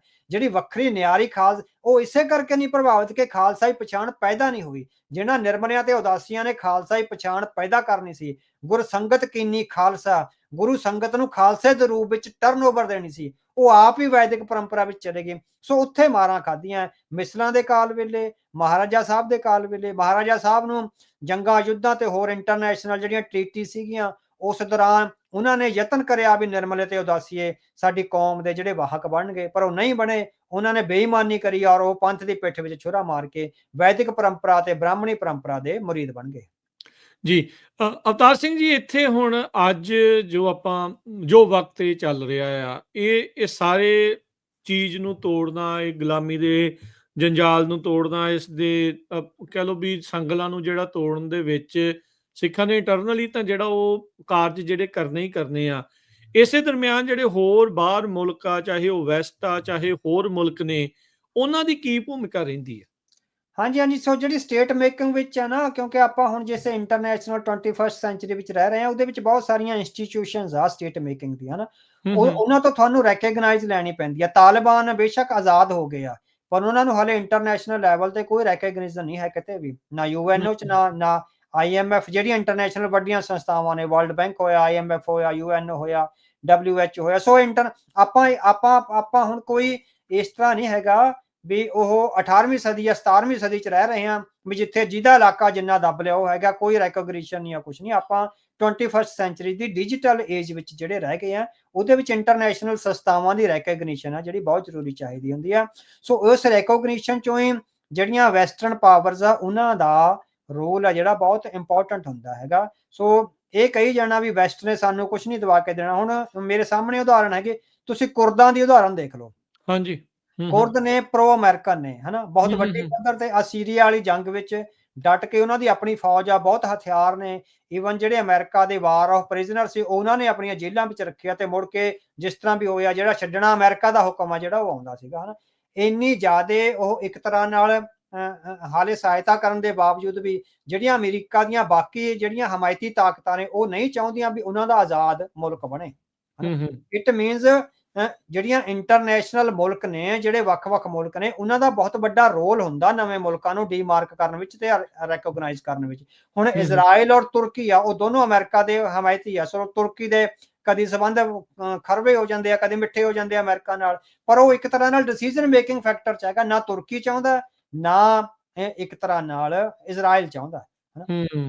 ਇਹਨਾਂ ਦੋਹਾਂ ਮੁਲਕਾਂ ਦੀ ਨਾ ਨੁੱਕਰ ਕਰਕੇ, ਇਸ ਲਈ ਮੈਂ ਕਹਿੰਦਾ ਵੀ ਜਿਹੜੇ ਵੈਸਟਰਨ ਮੁਲਕ ਆ ਉਹਨਾਂ ਦੀਆਂ ਆਪਣੀਆਂ ਇੱਛਾਵਾਂ ਤੇ ਨਾ ਨੁੱਕਰ ਆ ਜਿਹੜੀ ਕਾਊਂਟ ਹੁੰਦੀ ਆ ਨਵੇਂ ਮੁਲਕਾਂ ਦੀ ਸਿਰਜਣਾ ਵਿੱਚ। ਹਾਲਾਂਕਿ ਤੁਸੀਂ ਦੇਖੋ ਅਮਰੀਕਾ ਦੀ ਜਿੰਨੀ ਸਹਾਇਤਾ ਕਰੀ ਆ ਉਹਨੇ, ਉਹਦੇ ਚੋਂ ਹਾਲੇ ਨਾ ਉਹ ਸੀ, ਹਾਲਾਂਕਿ ਕੱਢਿਆ ਜਾ ਸਕਦਾ ਕੁਛ ਏਰੀਆ ਸੀਰੀਆ ਚੋਂ ਕੱਢਿਆ ਜਾ ਸਕਦਾ, ਕੁਛ ਏਰੀਆ ਇਰਾਕ ਚੋਂ ਕੱਢ ਕੇ। ਇਰਾਕ ਤਾਂ ਹੁਣ ਬੜਾ ਕਮਜ਼ੋਰ ਆ ਨਾ, ਜੋ ਅਮਰੀਕਾ ਕਰੇਗਾ ਤਾਂ ਉਹ ਉਹੀ ਹੋ ਜਾਏਗਾ, ਹਨਾ। ਸੋ ਈਵਨ ਤੁਰਕੀ ਕਹਿੰਦਾ ਵੀ ਅਸੀਂ ਨਹੀਂ ਬਣ ਦੇਣਾ। ਸੋ ਇਹ ਜਿਹੜੀ ਡਿਸੀਜਨ ਮੇਕਿੰਗ 'ਚ ਜਿਹੜੇ ਵੱਖ-ਵੱਖ ਮੁਲਕ ਨੇ ਉਹ ਬਹੁਤ ਜਿਸ ਤਰ੍ਹਾਂ ਇੱਕ ਤਰ੍ਹਾਂ ਨਾਲ ਫੈਸਲਾਕੁਨ ਰੋਲ ਨਿਭਾਉਂਦੇ ਹੈਗੇ ਆ। ਸੋ ਇਸ ਲਈ ਸਿਰਫ ਇਹੀ ਕਹੀ ਜਾਣਾ ਵੀ ਸਾਨੂੰ ਅਮਰੀਕਾ ਨੇ ਕੁਛ ਨਹੀਂ ਲੈ ਕੇ ਦੇਣਾ, ਸਾਨੂੰ ਇਹਦੇ ਤੇ ਕਿਸੇ ਵੀ ਵੈਸਟਰਨ ਪਾਵਰ ਦੇ, ਕੋਈ ਵੀ ਵੈਸਟਰਨ ਹੋਵੇ ਜਾਂ ਨਾਨ ਵੈਸਟਰਨ, ਉਹ ਤਾਂ ਡਿਪੈਂਡ ਕਰਦਾ ਵੀ ਕਿਹੜੀ ਜਿਹੜੀ ਹੈਗੀ ਆ ਮੌਕੇ ਦੇ ਹਾਲਾਤ ਨੂੰ ਸੰਭਾਲ ਰਹੀ ਆ ਜਾਂ ਕਿਹੜੀ ਜਿਹੜੀ ਡਰਾਈਵਿੰਗ ਸੀਟ ਤੇ ਹੈਗੀ, ਉਹ ਕੋਈ ਵੀ ਹੋ ਸਕਦੀ ਹੈਗੀ ਆ। ਸੋ ਉਹਨਾਂ ਨਾਲ ਕੋਲੈਬੋਰੇਸ਼ਨ ਕਰਕੇ ਤੁਹਾਨੂੰ ਕਰਨਾ ਪੈਂਦਾ। ਇਹ ਇੰਟਰਨੈਸ਼ਨਲ ਸੰਸਥਾਵਾਂ ਜਾਂ ਇੰਟਰਨੈਸ਼ਨਲ ਜਿਹੜੇ ਮੁਲਕ ਨੇ ਉਹ ਡਿਸਾਈਡ ਕਰਦੇ ਨੇ ਮੁਲਕਾਂ ਦੀ ਹੋਂਦ ਹੋਣੀ ਔਰ ਜਿਹੜੀ ਉਹਨਾਂ ਦੀ ਮੈਨੂਫੈਕਚਰਿੰਗ ਹੈਗੀ ਆ। ਜੀ, ਬਿਲਕੁਲ। ਸੋ ਬਹੁਤ-ਬਹੁਤ ਧੰਨਵਾਦ ਅਵਤਾਰ ਸਿੰਘ ਜੀ, ਤੁਸੀਂ ਸਾਡੇ ਨਾਲ ਜੁੜੇ, ਇਸ ਗੰਭੀਰ ਵਿਸ਼ੇ ਦੇ ਉੱਤੇ ਤੁਸੀਂ ਚਾਨਣਾ ਪਾਇਆ। ਆਉਂਦੇ ਸਮੇਂ ਦੇ ਵਿੱਚ ਇੱਦਾਂ ਹੀ ਹੋਰ ਵਿਸ਼ਿਆਂ ਦੇ ਉੱਤੇ ਆਪਾਂ ਤੁਹਾਡੇ ਨਾਲ ਗੱਲਬਾਤ ਜਿਹੜੀ ਉਹ ਕਰਦੇ ਰਵਾਂਗੇ। ਬਹੁਤ ਸ਼ੁਕਰੀਆ ਅੱਜ ਦੇ ਇਸ ਪ੍ਰੋਗਰਾਮ ਦੇ ਲਈ। ਮਿਹਰਬਾਨੀ। ਵਾਹਿਗੁਰੂ ਜੀ ਕਾ ਖਾਲਸਾ, ਵਾਹਿਗੁਰੂ ਜੀ ਕੀ